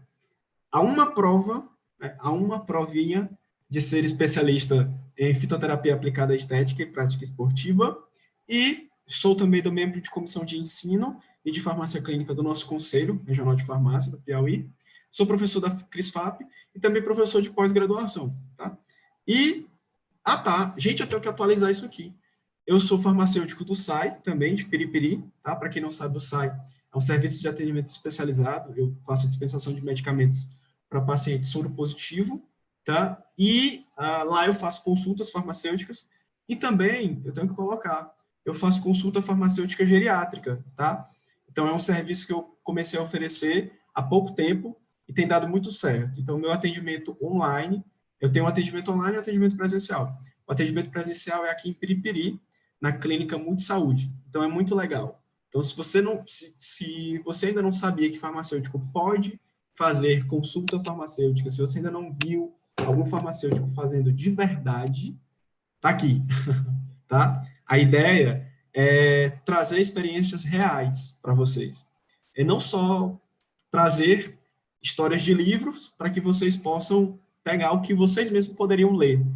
Mas é compartilhar com vocês os medos, a insegurança, alguns casos clínicos, enfim. Então, e principalmente motivar, né? A ideia mesmo de eu colocar a minha consulta farmacêutica é justamente para isso. Tanto é que eu só atendo dia de terça-feira, por conta do tempo. E nessa semana, por exemplo, a gente não teve mais vagas. Então, por exemplo, já tem consulta marcada para a próxima semana, porque essa não tinha mais, tá? Então, assim, se você acha que não tem oportunidade, ou que aqui em Teresina, ainda, ou em Periperi, né, no Piauí, ainda não dá para fazer consulta farmacêutica, você está errado, tá? E aí a gente vai falar sobre isso, ok? Então, tenham motivação. A consulta farmacêutica, ela é nosso futuro, e a consulta farmacêutica geriátrica, né, a especialização em geriatria, é um futuro ainda melhor, tá? Então, vamos lá. Por que é importante trabalhar com geriatria? Gente, a população do mundo, ela está simplesmente, tá, envelhecendo. E envelhecendo em uma velocidade muito alta. Eu não sei se vocês sabem, mas a média de vida, né, que nós temos no mundo, hoje, no mundo, é 73 anos. Em 1950, a gente não passava de 50 anos. Então, imagina aí, para pensar. Já pensou se todo mundo que tivesse 50 anos que você conhece hoje já estivesse morto? É impensável, né? Quando a gente diz que uma pessoa morreu hoje com 60 anos, o que é que as pessoas falam? Nossa, estava tão novo. Na verdade, diz aí para mim, não acontece? Pessoal, eu tô aqui com vocês no chat, tá, pessoal? De vez em quando eu tô olhando aqui embaixo por isso. Não é verdade? A pessoa diz assim, morreu com 60 anos. Nossa, morreu tão novo. Já viram isso? Por quê? Porque hoje a expectativa de vida é totalmente diferente. Hoje nós temos um pensamento diferente também, tá? Então, essa idade mudou. E é legal da gente pensar nisso, porque, assim, junto com essa longevidade, uma série de outras características no mundo aconteceram. Como, por exemplo, a gente tem mais doenças crônicas. A gente tem uma incidência maior de câncer. E é lógico, pessoal. O que é câncer? O câncer é quando nossas células de determinado tecido, elas acabam tendo algum erro nas suas divisões, e aí a gente tem problemas nessas divisões, enfim. Antigamente, as pessoas não viviam o bastante para ter câncer. Hoje, as pessoas vivem muito mais, tá? Então, é lógico que a pessoa vai acabar tendo hipertensão, diabetes, dislipidemia, e isso ainda está atrelado a uma forma de vida onde a gente não tem muito cuidado com a alimentação, muito cuidado com atividade física, enfim, tá? E aí, quando você pega as mulheres elas sobrevivem muito mais do que os homens. Então, mundialmente, nós temos as mulheres tendo uma expectativa de vida de 75 anos e os homens de 70. Mas olha como é que está no Brasil. Olha que interessante é isso. No Brasil, as mulheres têm uma expectativa de vida de 80 anos, pessoal. 80 anos. E homem, né, obviamente, por ser displicente, por não ter cuidado com as coisas, de 73 anos, tá? É engraçado, é até interessante, porque o número de automedicação de idosos, ele é maior no sexo feminino. Tanto no sexo adulto, né, quanto no sexo feminino, eles são, tanto no adulto quanto nos idosos, o sexo feminino é maioria quando se fala em automedicação. Mas elas também se cuidam mais, vão mais nos médicos, enfim, tá? Então, pessoal, a primeira coisa que eu quero que vocês entendam é isso. Hoje, as pessoas vivem até 80 anos, mais ou menos, tá? O que isso significa? Isso significa uma sobrevida maior. Isso significa que nós temos, por exemplo, mais chances de terem doenças crônicas. Doenças crônicas levam ao uso de medicamentos. E o uso de medicamentos levam a nós. Concordam comigo? Tá? E aí, olha só que interessante. Existiu, agora em 2019, o que nós chamamos de World Population Prospect. Eles trouxeram fizeram um apanhado e viram os números que tem sobre a geriatria. E eles colocaram que em 2018 aconteceu um fato inédito, tá? Que as pessoas com mais de 65 anos, elas foram maiores do que as pessoas com 5 anos ou menos. De novo, a população com 65 anos ou mais, ela passou da população de 5 anos ou menos. E o que é que isso significa, professor? Que o mundo está envelhecendo. Que nós temos cada vez mais uma população idosa e uma população de crianças, né, de 5 anos ou menos menor, que vai se desenvolver. Então, isso é muito importante. Isso gera uma série de implicações, pessoal, como, por exemplo, implicações econômicas, que não diz respeito a gente nesse momento, né? Outro dado muito importante também foi que em 2050 nós vamos ter mais de 2 vezes o número de pessoas de 65 anos ou mais do que as de 5 anos ou menos. De novo, em 2050 nós vamos ter um número 2 vezes maior da população de 65 anos ou mais em relação à população de 5 anos. Gente, isso é dobrar o número de idosos em 30 anos. Olha que louco isso. E olha que, como que ninguém fala disso. O impressionante também é que a gente não escuta muito, né, esses dados sendo divulgados. Então, em 2050, só para vocês terem uma noção, o número de pessoas com mais de 65 anos ou mais, ela vai passar também o número de pessoas de adolescentes e adultos jovens, até 24 anos. Ou seja, vai ser a primeira vez no mundo, né, primeira vez na história, que o número de idosos vai passar o número de adultos. Olha que louco. Então, assim, é um negócio que é fora do normal. O crescimento de idosos é muito alto, tá? Muito alto. E aí a gente precisa pensar nisso. Outra coisa interessante que nós precisamos pensar é o seguinte. Agora nós tivemos essa pandemia. Quem ficou mais à tona, quem ficou mais com medo quando a gente fala dessas pandemias? Foram os idosos, né? Vocês viram aquela história lá de que, só quem tem 60 anos ou mais é grupo de risco. Quem tem hipertensão é grupo de risco. Quem é diabético é grupo de risco. Quem tem asma. Isso tudo mexeu com a cabeça de todos. De todos. Só é você parar para pensar. Então, todo mundo vai querer ter um envelhecimento saudável. Concordam comigo? Digam aqui no chat se vocês concordam comigo. Sim ou não? Você quer ter um envelhecimento saudável? Você quer que seus pais tenham um envelhecimento saudável? Digam aí para mim no chat, só para saber se vocês estão acompanhando. E isso não é só vocês, tá? É todo mundo.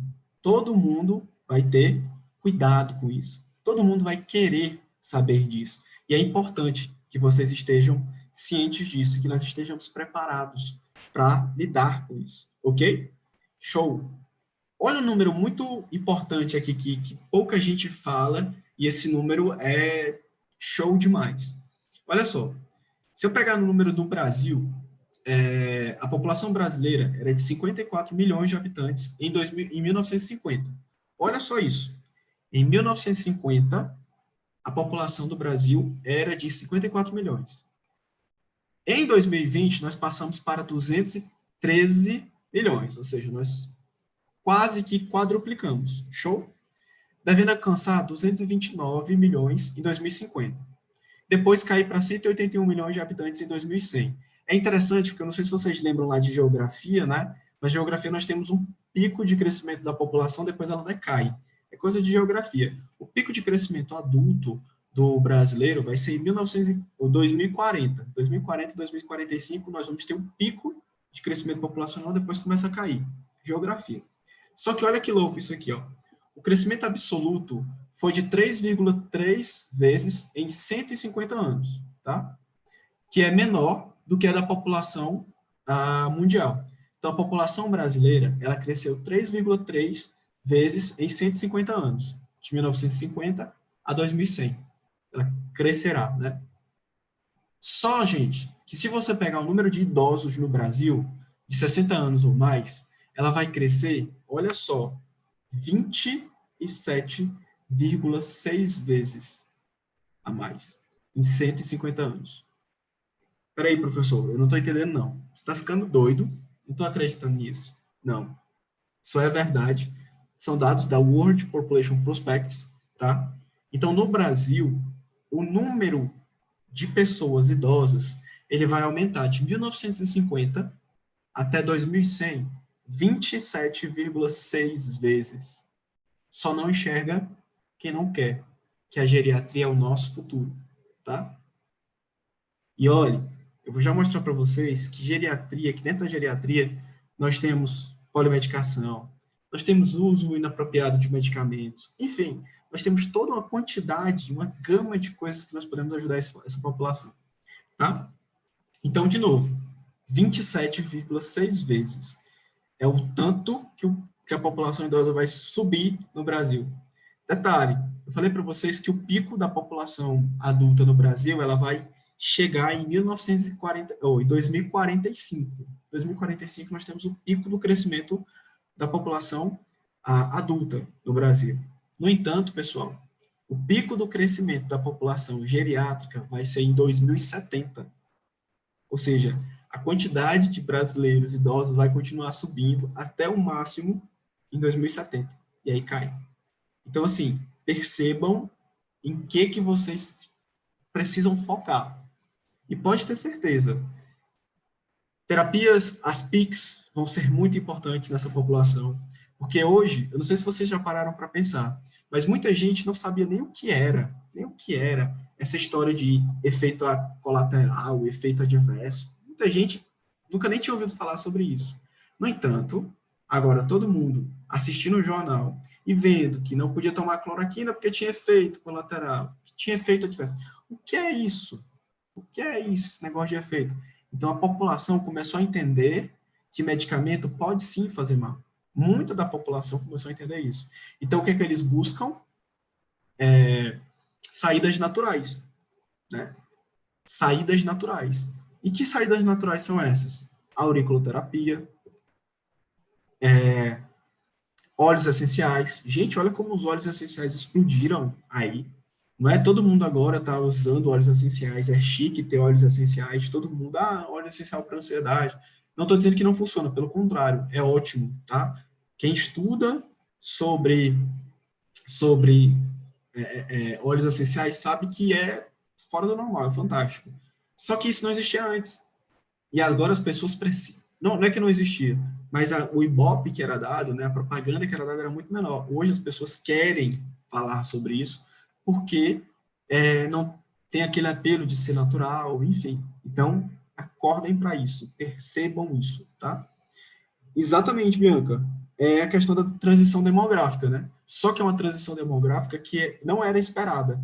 Hoje nós temos um número muito alto nessa transição demográfica, né, de idosos, que não era esperado, certo?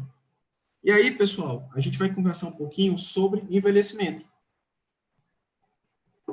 Então, o que é envelhecimento? É um processo individual, né, sequencial, acumulativo e irreversível, tá? Interessante lembrar disso. Irreversível. Então, ainda não inventaram a fórmula da juventude. Embora existam as pessoas aí que parece que não envelhecem, né? Universal, é para todos, é um processo não patológico. Então, assim, envelhecer não é doença. Engraçado que muita gente acredita o seguinte, que quando a pessoa envelhece, ela tem as dores. Isso é muito interessante. Eu vou falar para vocês que eu estou num curso, eu estou com os meus alunos no curso de prescrição de MIPS em geriatria. Então, o nosso curso, graças a Deus, tem dado muito certo. A gente tem falado muito sobre geriatria, sobre a consulta farmacêutica geriátrica, porque a consulta farmacêutica geriátrica não é igual à consulta farmacêutica normal de adultos. A gente tem umas peculiaridades que a gente vê lá. E um dos nossos módulos era sobre o tratamento de dor. E uma coisa que a gente tem que tirar da cabeça do paciente, né, do paciente idoso, é que é o seguinte, aquela dorzinha no meu braço, aquela dorzinha nas minhas costas é normal, é da idade. Não, dor não é normal. Dor nunca vai ser normal. Então, a gente tem que ter essa condição, como farmacêuticos, de entender que tipo de dor é aquela. É uma dor crônica, e essa dor crônica ela é causada por alguma afecção muscular, por algum problema osteopático, ou é alguma coisa psicológica.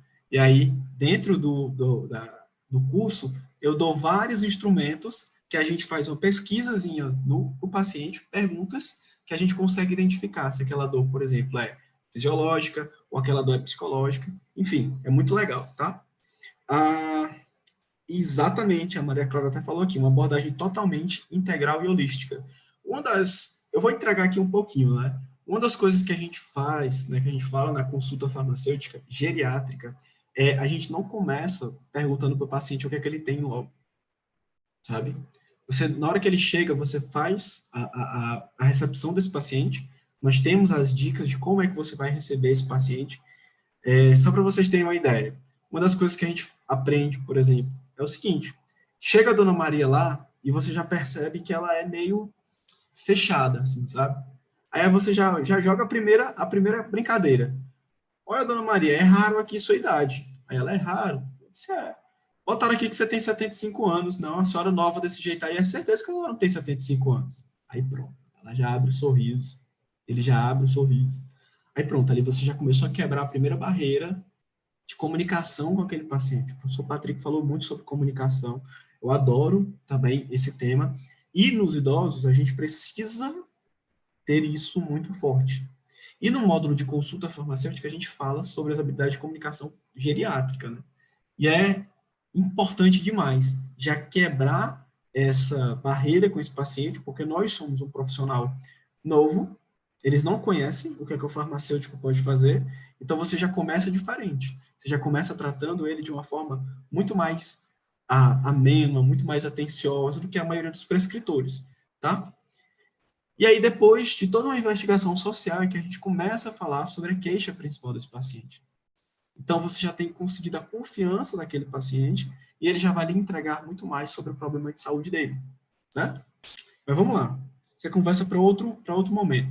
E aí, pessoal, é um evento não patológico, tá? De deteriorização de um organismo maduro, próprio a todos os membros de uma espécie, de maneira que o tempo nos torna menos capaz de fazer frente aos estresses do meio ambiente e, portanto, aumenta a nossa possibilidade de morte.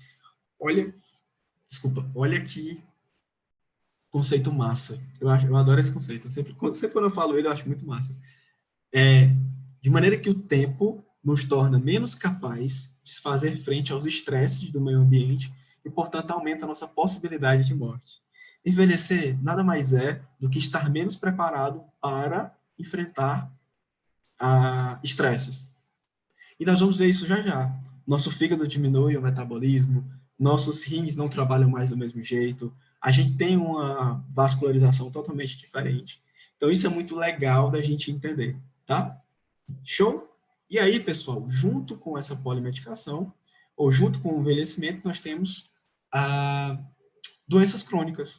E essas doenças crônicas, elas são as cardiovasculares, diabetes, déficits sensoriais, osteoarticulares e déficits cognitivos, aonde a gente tem, né, vários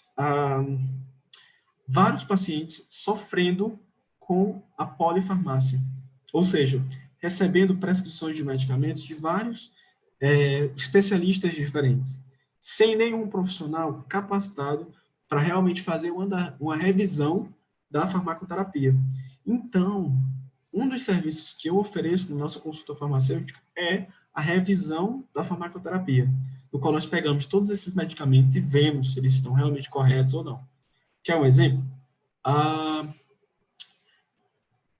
Hoje mesmo, eu tive uma paciente que utilizava amitriptilina.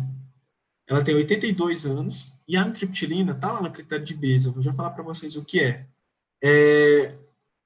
Ele não é indicado para idoso. Por quê? Porque a amitriptilina, ela aumenta o intervalo QT do coração.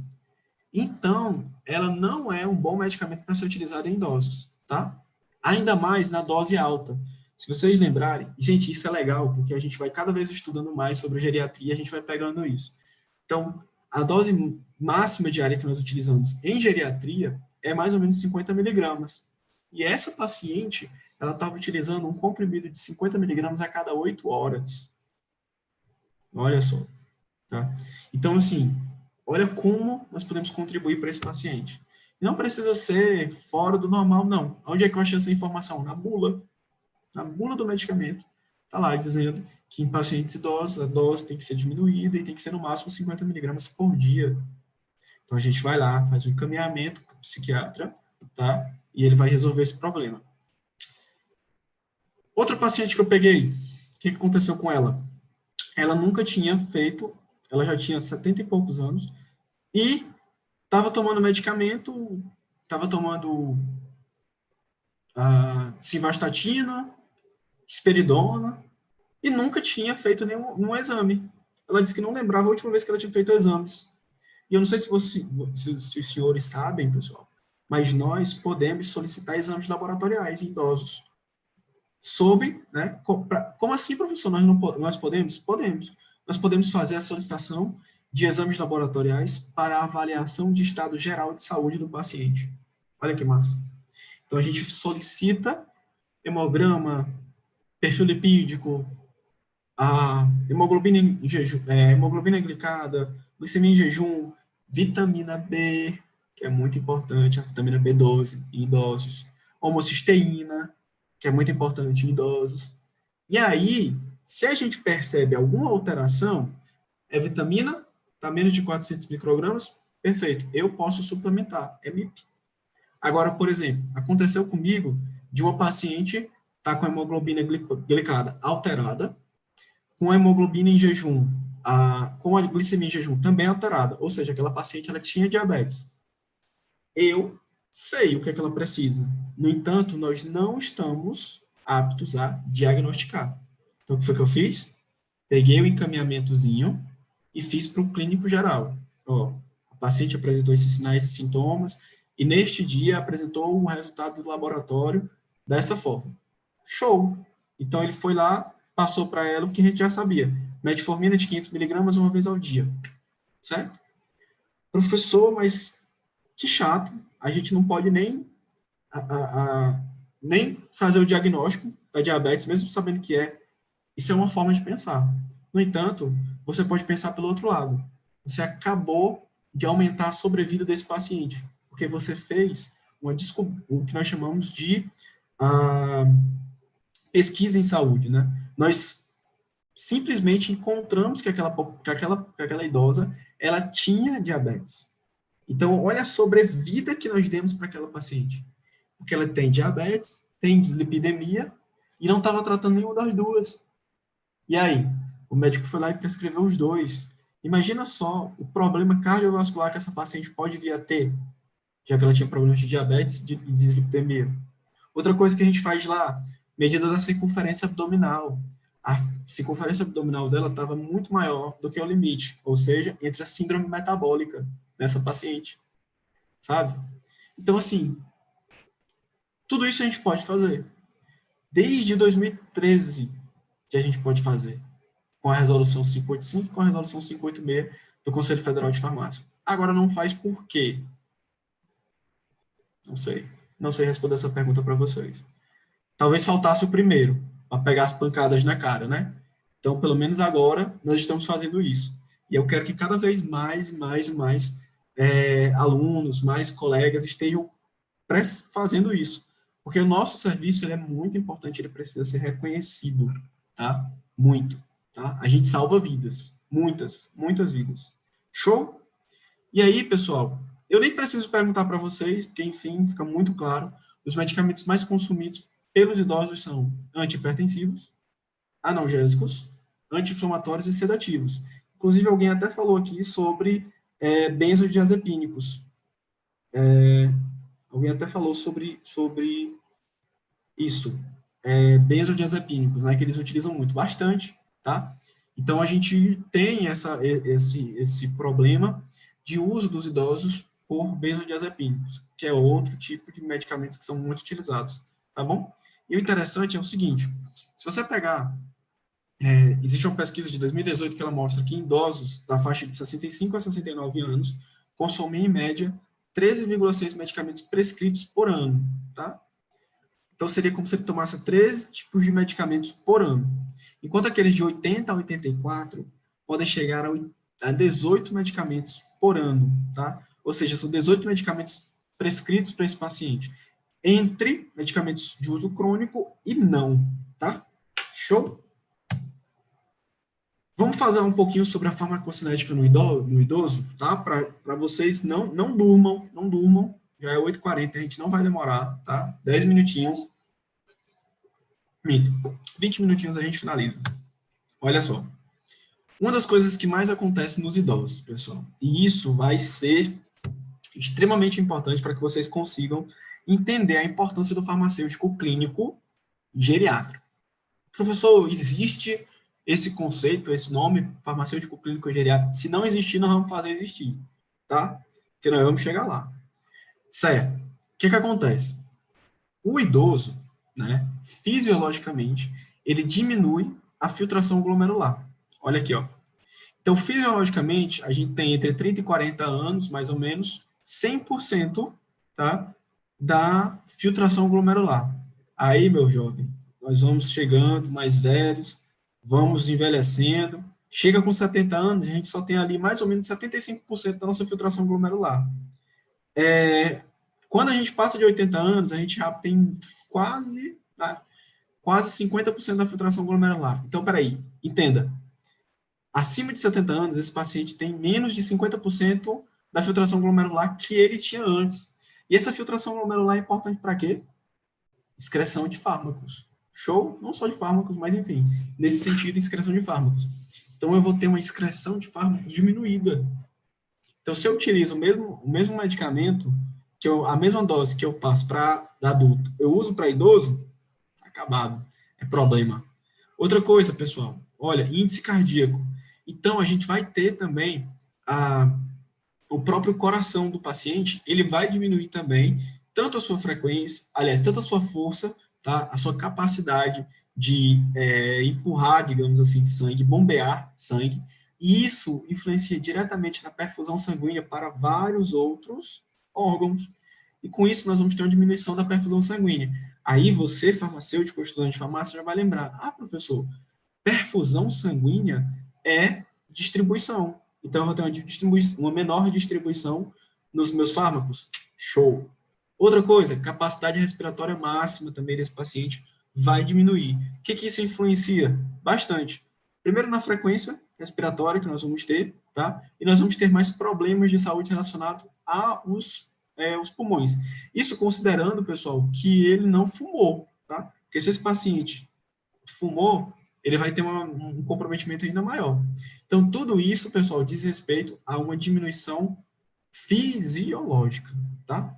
Aí, olha outra coisa massa aqui que eu trouxe para vocês. A quantidade de água do paciente idoso, ela também altera. Isso é simples da gente ver. Se você pegar uma mãozinha do paciente idoso, ela é toda sequinha, né? Às vezes você passa a mão assim, chega a arranca, chega a ficar branco, né? Não tem isso? Pronto. A Bianca perguntou um negócio aqui muito interessante. Prof, como levar o manejo para tratamento de dores crônicas nos idosos, já que os anti-inflamatórios têm alto risco renal e nefrotoxicidade? Vamos lá. Primeira coisa, Bianca, você tem que entrar na segunda turma de prescrição de MIPS em geriatria, tá? Que lá a gente tem um módulo de 3 horas falando só sobre isso. Mas, para resumir um pouquinho, a gente tem que primeiro pesquisar de onde vem essa dor. Então, a gente faz toda essa análise. Eu mostro lá um instrumento que você coloca para o paciente ir marcando qual o ponto do corpo que ele sente dor, aonde é que ele sente, como é essa dor, quanto tempo ele já tem, se essa dor atrapalha ou não o trabalho dele, enfim. Então, a gente pesquisa essa dor para ver se realmente ela é fisiológica ou se ela é psicológica. Sendo ela fisiológica, a gente vai ver como tratar. Nós podemos utilizar, sim, alguns AINES, como, por exemplo, o paracetamol, é um AINE muito utilizado, o naproxeno pode ser utilizado, inclusive eu mostro lá no nosso curso como prescrever, então quais são as doses para os idosos, tá? Por um curto espaço de tempo. Porque o que é que causa realmente essa nefrotoxicidade? É o uso de altas doses por um grande período de tempo. Então, nós tratamos transtornos menores. Então, na nossa prescrição, está lá na 586. A gente tem que ter data para finalizar aquele trabalho. Geralmente, de 5 a 7 dias, o nosso tratamento dura, porque nós trabalhamos com transtornos menores, concordam? Os transtornos menores não podem passar de 10 dias. Então, minha prescrição não pode passar disso, tá? Tudo bem. Eu utilizando o naproxeno, o próprio paracetamol ou o próprio dipirona, respeitando a dose para idoso, né? Ou seja, começando de uma dose menor, e aí aumentando só se houver necessidade, é uma boa opção. Outra opção que nós utilizamos primeiro do que a opção medicamentosa são os tratamentos não farmacológicos. Então, uma coisa que a gente coloca muito lá no nosso curso é isso. Nós trabalhamos bastante sobre os tratamentos não farmacológicos. Por quê? Porque o tratamento não farmacológico ele não vai trazer os efeitos colaterais, né, as reações adversas que a união com outros medicamentos utiliza. A gente sempre parte do pressuposto que esses pacientes são polimedicados. E, na verdade, a maioria são. Então, quanto menos medicamento, melhor na vida desse paciente. Até para adesão. Eu não sei se vocês sabem, mas a adesão é extremamente difícil em adultos e infinitamente difícil em idosos, tá? E aí, uma das coisas que faz com que... Opa, a gente vai falar? Uma das coisas que faz com que o idoso tenha uma adesão maior é a diminuição no número do medicamento. Isso não só em idoso, em adulto também. A menor quantidade de medicamentos aumenta a adesão. Isso é interessante. É por isso, olha só, é por isso que o governo se preocupou em fazer medicamentos para HIV, como, por exemplo, o 3 em 1, o 2 em 1, onde ele coloca 2, 3 fármacos para melhorar a adesão do paciente. Né? É uma tentativa. Até agora, as revisões sistemáticas mostram isso, que a diminuição da quantidade de fármacos por dia é que faz eu ter uma melhor adesão desse paciente. Show? Mas aí é um mundo. O tratamento de dor é muito complexo em idosos. Certo? O primeiro ponto é realmente buscar de onde é que vem essas dores.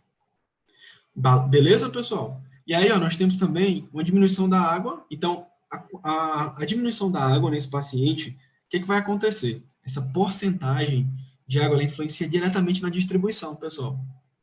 Na distribuição de fármacos, tá? Então, se eu tenho fármacos lipofílicos, eu vou alterar a distribuição. Se eu tenho fármacos hidrofílicos, vai alterar essa distribuição. Paciente idoso, ele não é bom de tomar água. Então, a primeira coisa que você vai ter que fazer é passar essa orientação não farmacológica. Meu amigo, nós vamos ter que fazer com que você beba água. Como? Primeira coisa que você tem que saber, a quantidade de água que a gente precisa para o nosso corpo, pelo menos 30 ml multiplicado pelo peso. Então, você pega o seu peso, multiplica por 30 ml e você vai ver a quantidade de água que você tem que beber por dia. No idoso, eu sempre faço o seguinte, eu não multiplico por 30 ml, eu multiplico por 35. Então, 35 ml, jogo a quantidade de peso do paciente para ele quanto que ele tem que tomar. É assim. Por quê? Por causa dessa necessidade aqui, que já é aumentada. Outra coisa importante, pessoal, a massa corporal desses pacientes. A gente tem uma diminuição na massa muscular e aumento da gordura. Gente, diminuição da massa muscular é diminuição do metabolismo, certo? Com isso, a gente tem uma queda nesse metabolismo, esse paciente vai ter uma metabolização também de fármacos muito menor. Um aumento na gordura, na porcentagem de gordura nesse paciente, sabe o que faz? Faz com que ele tenha um tecido adiposo muito maior. Aí a gente traz, para os benzodiazepínicos. Eu tenho certeza que vocês lembram que os benzodiazepínicos, eles são fármacos lipofílicos. Então, se eu tenho fármaco lipofílico, em idoso, eu vou ter uma distribuição maior. Ele vai ficar armazenado lá no tecido adiposo do paciente idoso, tá? Ou do paciente obeso também, né? Que piora quando é obeso e idoso. E isso vai fazer com que eu tenha menos fármaco no sangue. E aí eu vou ter um fármaco que vai fazer menos efeito, tá? Detalhe, pessoal, tudo isso aqui que eu falei, que eu estou falando para vocês, ele está bem explicadozinho em uma aula que eu dou no YouTube, tá? Opa, tirei aqui. Em uma aula que eu dou no YouTube, estava vendo aqui, mas eu acho que saiu. Que é, pronto. Deixa eu ver aqui, eu não tenho como mandar para vocês. Eu estou tentando mandar aqui. Eu não sei se tem alguém que conhece o canal, tá? Mas no meu canal do YouTube, a gente tem uma aula só sobre geriatria. E aí eu explico bem mais detalhado isso aqui, tudo, tá? Tá lá de graça, é só vocês irem no meu grupo, no meu Instagram, e aí vocês vão conseguir baixar, aliás, vão conseguir acessar o link para ir direto para o meu canal do YouTube, tá? Show? E aí, pessoal, diante disso, vocês têm que lembrar que ocorre também uma diminuição na albumina sérica do paciente idoso. Aí vocês lembram também, nossa, a albumina é que se liga à maioria dos fármacos ácidos. Então, se eu tenho uma diminuição na quantidade de albumina sérica, que é a que carrega esses fármacos, o que é que vai acontecer? Eu vou ter uma quantidade maior de fármaco disponível. Então, isso pode fazer efeitos adversos, tá? Reações adversas. Rapaz, eu acho que a galera do GPI já colocou aí o link do meu... Rapaz, tem que respeitar essa produção, viu? Já colocaram um link aqui. Meu Deus. Parabéns, rapaz, GPI, vocês são demais. Quem sabe Top faz ao mesmo. vivo. Rapaz, respeita estar, hein? Gente, outra coisa também que acontece, peso renal. Gente, se o peso renal diminui, significa que quando você está trabalhando em pesquisas pré-clínicas, a gente faz muito isso. A gente quantifica o peso do grupo controle, né, com o grupo teste, por exemplo, de camundongos. E aí, nisso, pessoal, a gente observa que quando a gente tem uma diminuição do peso desses órgãos, a gente pode dizer que a função dele está diminuída. Então, nos idosos, a gente tem uma diminuição do peso renal e isso influencia diretamente na excreção. E o fluxo sanguíneo hepático também, pessoal, diminui quase 40%. Gente, todos os nossos fármacos, praticamente, virtualmente todos os fármacos, eles são metabolizados no fígado. Se eu diminuo quase 50% desse fluxo sanguíneo, a gente vai ter o quê? Nós vamos ter diminuição dos metabolismos do fármaco, certo? Vamos passar, porque a gente já está cansado, já está dando 9 horas, hein, pessoal? Cuidado! Olha só aqui algumas alterações que ocorrem nos idosos, tá? Primeira coisa, as alterações farmacocinéticas. Absorção. O pH do idoso, pessoal, deixa eu ver aqui uma coisa. Ih, não ficou legal, não. O pH do idoso, o que é que faz?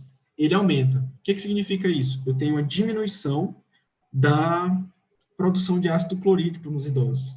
Na verdade, pessoal, 20% dos idosos têm hipocloridria, ou seja, ele tem uma diminuição na produção de ácido clorídrico no estômago.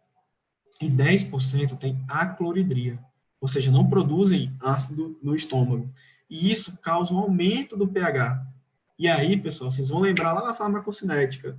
O que vai acontecer? Fármacos que são ácidos fracos que deveriam ser absorvidos no estômago não são.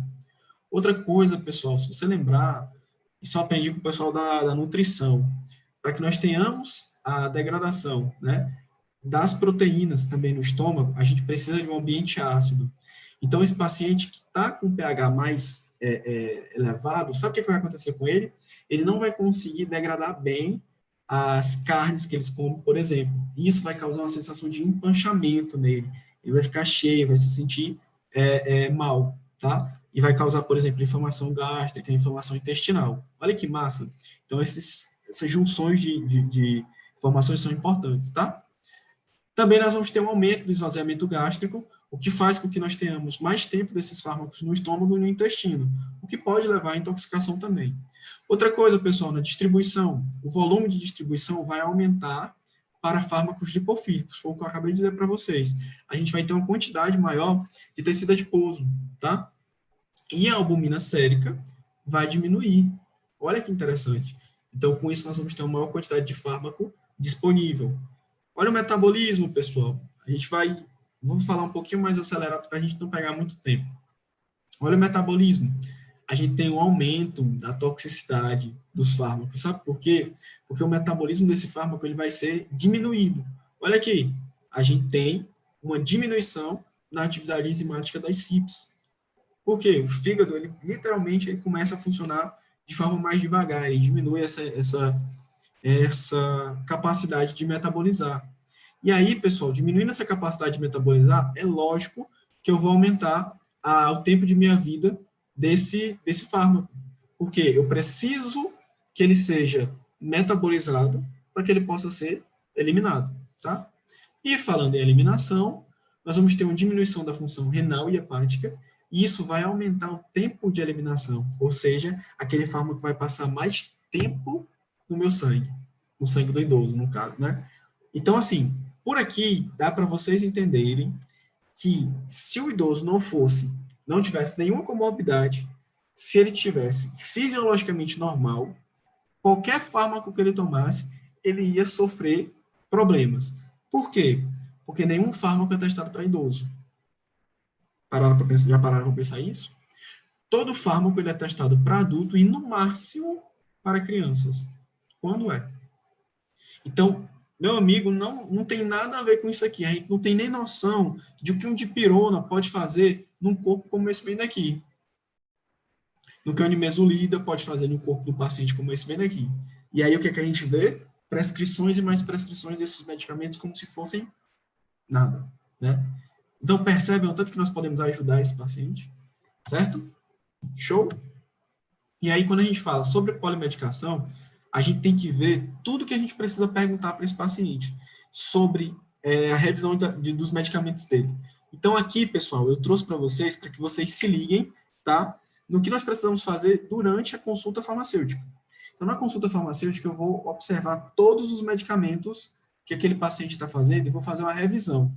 Então, eu pego todos os medicamentos deles, que geralmente são 7 a 8, nesses pacientes, pelo menos a média dos pacientes que eu atendo tem 7 a 8 medicamentos, tá? E aí, nós temos que nos perguntar, existe indicação para esses medicamentos? Eles estão sendo todos efetivos para as condições que se prezam? A dose está correta? As orientações de uso estão corretas?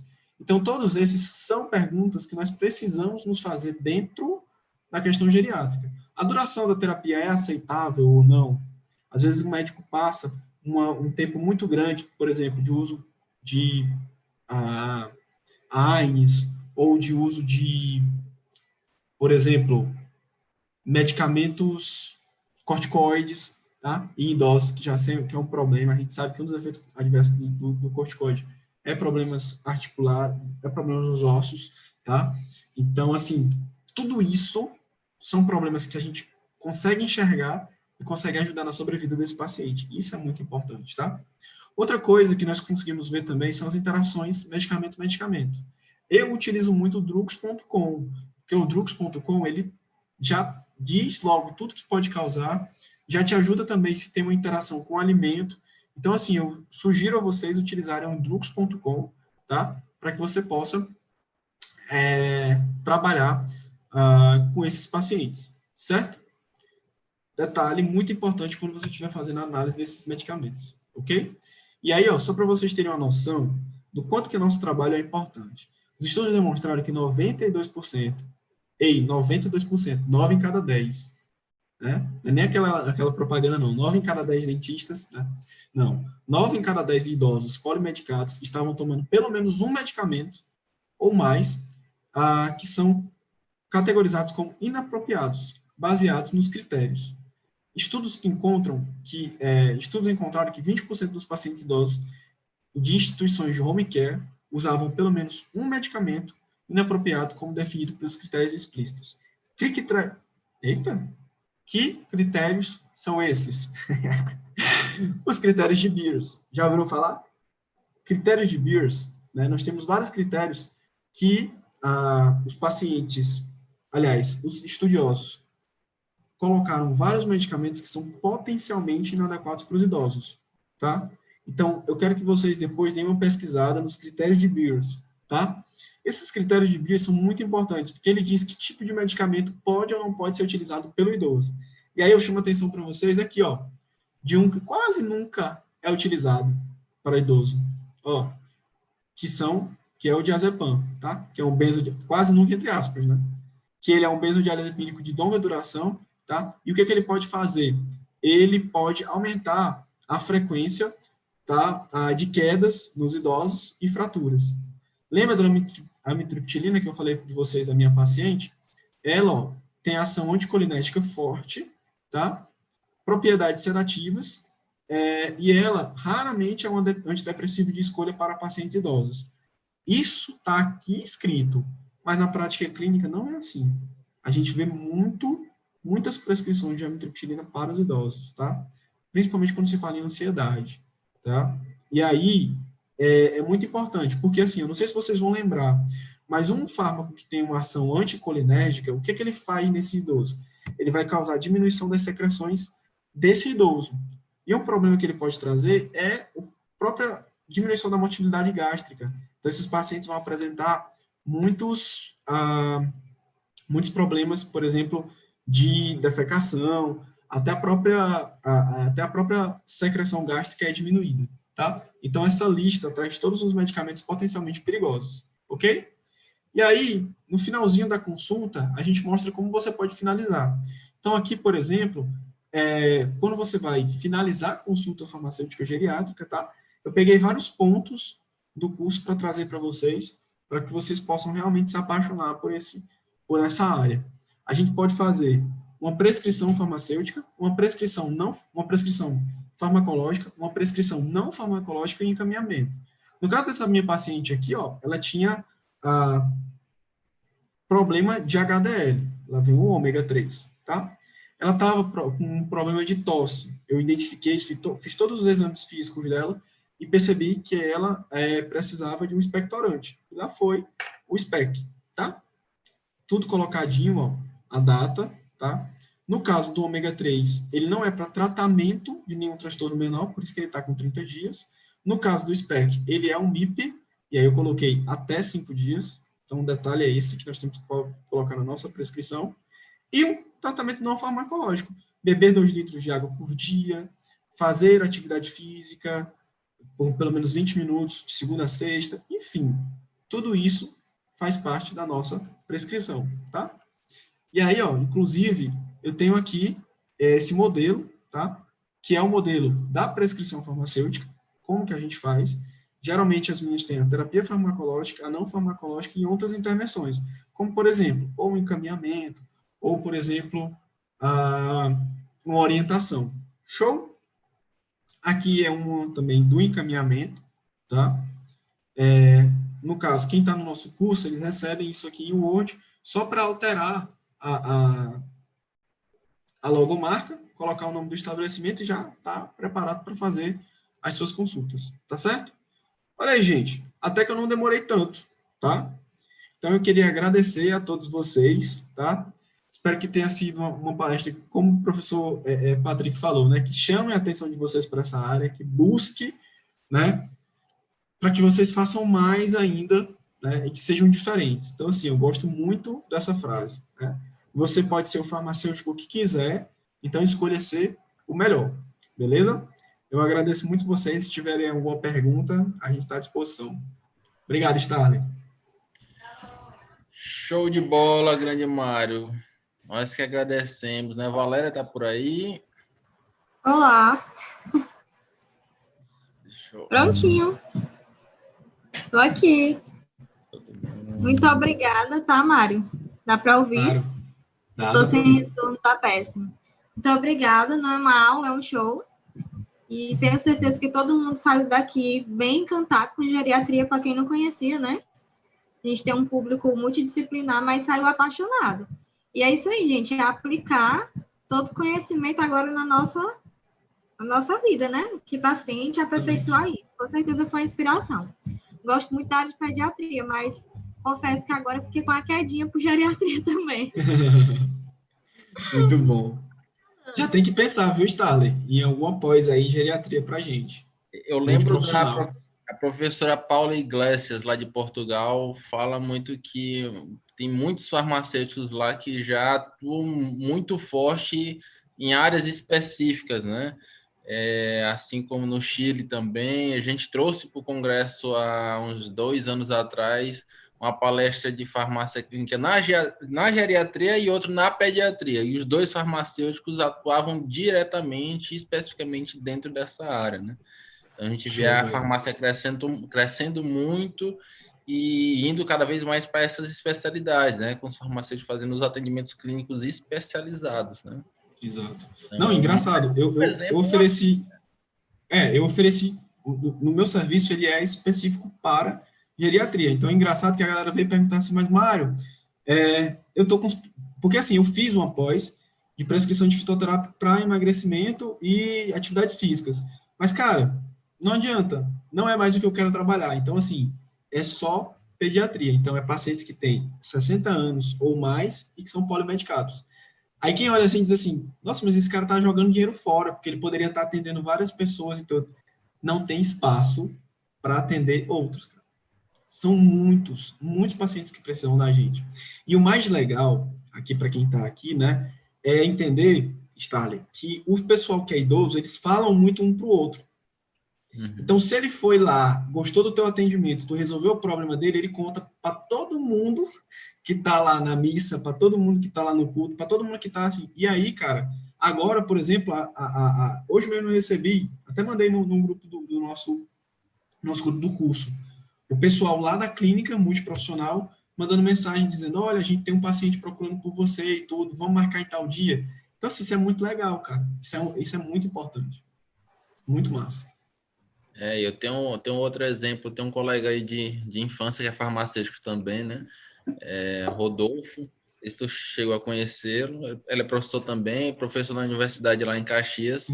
Rodolfo montou a farmácia dele recentemente, está lá com serviço de consulta farmacêutica, já atendeu minha família toda, minha mãe, minha irmão, tá, vai todo mundo lá para marcar consulta com ele. E é bem legal essa evolução, né, da farmácia aí dentro dessas especialidades aí, né? E, pô, Mário, cara não tem nem o que falar desse rapaz. Que é isso, Stalin, nós estamos juntos, você sabe. Pessoal, eu queria deixar aqui um lembrete que Valéria também me pediu também esse auxílio. Pessoal, o link da vaquinha ainda está válido, tá? Aí na descrição do vídeo tem um link lá da vaquinha online, tá? Que vocês podem entrar. Quem se sente à vontade para fazer alguma doação adicional, tá? A vaquinha tem pelo formato do site, tem um pedido de uma doação mínima, né, Valéria? Na verdade, dia 28 a vaquinha encerra. E a gente já fez o evento justamente porque sabia que não ia atingir a meta da vaquinha, né? Em prol de tentar continuar a demanda dos outros meses. Mas vai dar certo. É só avisar a galera que ainda tá, quem puder compartilhar também no Instagram. Eu agradeço demais. Tem muitos amigos meus gravando vídeo, falando da situação e tudo. E eu fico muito agradecida por isso também, tá? Show, parabéns. Isso aí, show de bola. Encerramos por hoje, Valéria. Eu tenho algum recado adicional? Encerramos por hoje. Só agradecer o palestrante, né? Mais uma vez, muito obrigada. Agradecer todo mundo que ficou até agora, 14 ainda aqui ligado, conectado. E que também o professor Mário também tem um curso, né, de geriatria. Tem um canal, vocês podem acessar lá, que o link já está aqui. Starley já colocou. Você se inscreve, ativa o sininho. Inclusive, saudade dos aulões. E é isso aí. Vamos voltar. Tá certo. Pois muito obrigado. Boa noite a todos. Show de bola, Máriozão, cara. Abração, meu amigo. Abraço forte mesmo. Qualquer coisa, você sabe que seu amigo vai estar por aqui. Igualmente, pessoal. A gente se encontra amanhã nesse mesmo local, nesse mesmo horário. Tá, gente. Muito obrigado, viu? Descanse e cuidem, tá? Valeu.